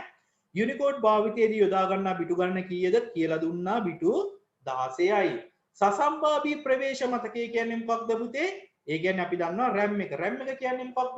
පරිගණකයේ සැකසීම සඳහා අවශ්‍ය දත්ත తాවකාලිකව රඳවා තබා ගන්නා එකකේ තමයි අපි සසම්භාවී ප්‍රවේශ මතකය කියලා කියන්නේ. ඊළඟට කියනවා පස්වෙනි එක ද්විතීක මතක උපකරණ සඳහා උදාහරණ දෙන්න හතරක්. අපි දන්නවා ද්විතීක මතක උපාංග කියලා කියන්නේ දීර්ඝ කාලීනව දත්ත සහ තොරතුරු තැන්පත් කරන්න භාවිතා කරන උපකරණ නේද? අපිට ලියන්න පුළුවන් hard disk එක, සැනලි මතකය කියන්නේ pen drive එක, memory chip, VCD, DVD ඕන දෙයක් ලියන්න හැකියාව තියෙනවා. ඊළඟ ප්‍රශ්නය අහනවා CD භාවිතයට වඩා USB flash memory භාවිතා කිරීමේ වාසි දෙකක් ලියන්න කියලා.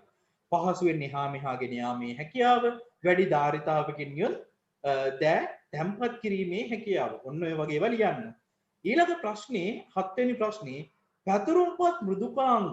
පැතුරුම්පත් මෘදුකාංග සඳහා උදාහරණ දෙකක් ලියන්න කියලා කියනවා. අපි දන්නවා පුතේ අපි ඉගෙන ගත්තා Lotus 1 2 3. බලන්න මේ Excel වගේම පාවිච්චි කරන්න පුළුවන් software තමයි පුතේ. මේ බලන්න Excel වගේම පාවිච්චි කරන්න පුළුවන් software තමයි මොනවද?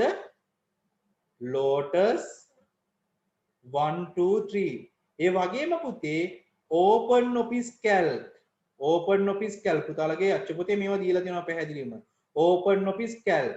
ඒ වගේම Apple පරිගණකවල තියෙනවා Numbers කියන පැතුරුම්පත් මෘදුකාංගය. ඒ වගේම ජනප්‍රියම පැතුරුම්පත් මෘදුකාංගය තමයි MS Excel කියලා කියන්නේ. ඉතින් පුතාලා මෙන්න මේ වගේ ඒවා ලියලා තියෙනවා උත්තර වලට වඩාත් හොඳයි. ඊළඟට කියනවා පහත කාර්යයන් කිරීමට යොදා ගන්නා ෆන්ක්ෂන් ලියන්න කියලා. මේක අපේ 10 වසරේ දරුවෝ නම් දන්නේ නැහැ තාම. හැබැයි 9 වසරේදී උගන්වන නිසා දැනගෙන ඉන්නත් ඕනි. හරි. සාමාන්‍ය සෙවීමට සාමාන්‍ය භාවිතා කරන්නේ සමානයි average කියන සමානයි average කියන ෆන්ක්ෂන් එක භාවිතා කරනවා. ඒ වගේම එකතුව සෙවීම සමානයි sum කියන ශ්‍රිතේ භාවිතා කරනවා.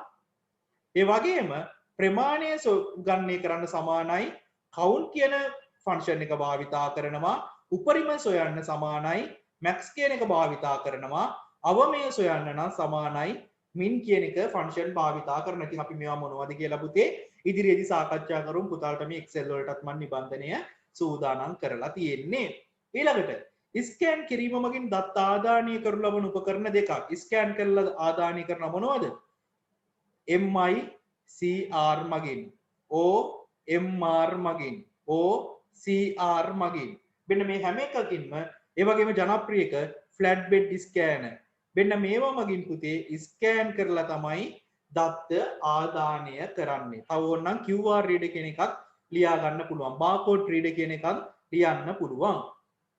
අවසන් ප්‍රශ්නය අහනවා අර්ධ දීපත sannivedana ක්‍රමයක් සඳහා උදාහරණ දෙකක් ලියන්න. ඉතින් පුතාලට ලියන්න පුළුවන් walkie talkie, SMS, email වගේ ඒවා අපිට පුළුවන් අර්ධ දීපත sannivedana ක්‍රමයක් සඳහා උදාහරණ විදිහට ඉගෙන ගන්න.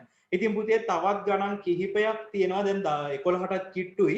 මේ ගණන් ටික අපි logic gate පාඩම කරනකොටම සාකච්ඡා කරමු. logic gate පාඩමේ මේ ගණන් ටික කතා කරන්න මම 11 වසරේ දරුවන්ටත් සම්බන්ධ වෙන්න සිකුරාදා අවස්ථාව ලබා දෙනවා. මොකද සමහරක් දරුවන්ට logic gate අමාරුයි කියලා තියෙනවා. ඒ නිසා සිකුරාදා ඒ කට්ටියත් logic gate විභාග ගැටලු ටික හදන්න විතරක් මම සම්බන්ධ කරගන්නවා. තියරි කොටස් වලට නම් ඒ කට්ටිය අවශ්‍ය නැහැ. එහෙනම් පුතේ මම හිතනවා අදට අපි මෙතනින් මේක නවත්තමු අපේ සෙෂන් එක. මොකද තව වෙලා ගියොත් පුතාලටත් මේක දිහා බලන් ඉන්න අපහසුයි. අපි අද ප්‍රශ්න ගොඩක් සාකච්ඡා කරා. මං හිතනවා අපේ පුතාලට මේකෙන් දැනුමක් ලැබෙන්නේ නැති කියලා. මොනියම් හෝ දැනුමක් අද මේ කරපු සෙෂන් එකෙන් ඔයාලගේ දැනුම යාවත්කාලින වීමක් වෙන්නේ නැති කියලා මම විශ්වාස කරනවා. ඉතින් පුතාලට අර කලින් කිව්වා වගේ අද සෙෂන් එක හොඳයි නම් අමතක නොකර මට WhatsApp message එකක් දාලා මේ පිළිබඳ විස්තරයක් එවන්න. අපි එහෙනම් ලබන සතියේ සිකුරාදා 10 වසර ළමනුත් ලබන සඳුදා 11 වසර ළමනුත් Zoom තාක්ෂණය ඔස්සේම සම්බන්ධ වෙමු. මේ පාඩමේ රිපීට් එක හෙට උදේ දානවා YouTube එකට. ඔයාලටත් නැවත අධ්‍යයනය කරන්න හැකියාවක් තියෙනවා. ඔයාලගේ යාළුවොත් දැනුවත් කරන්නේ සම්බන්ධව. ඒ වගේම පුතේ නිබන්ධන ලබා ගන්න මම group දෙකක් හදන්නම්. මේ group වලට නිබන්ධන ලබා ගන්න ඕන කට්ටිය හෙට වෙනකොට සම්බන්ධ වෙන්න. ඒවට join වෙලා නිබන්ධන ලබාගත හැකි පහසුම ස්ථාන මට දැනුවත් කරන්න. එහෙනම් මගේ දරුවෝ හැමෝටම සුබ රාත්‍රියක් කියලා එහෙනම් මම ප්‍රාර්ථනා කරලා මෙතනින් අපේ පළවෙනි Zoom පන්තිය අවසන් කරන අපි නැවතත් ඊළඟ සතියේ හමු වෙමු. හැමෝටම නැවතත් සුබ රාත්‍රියක්.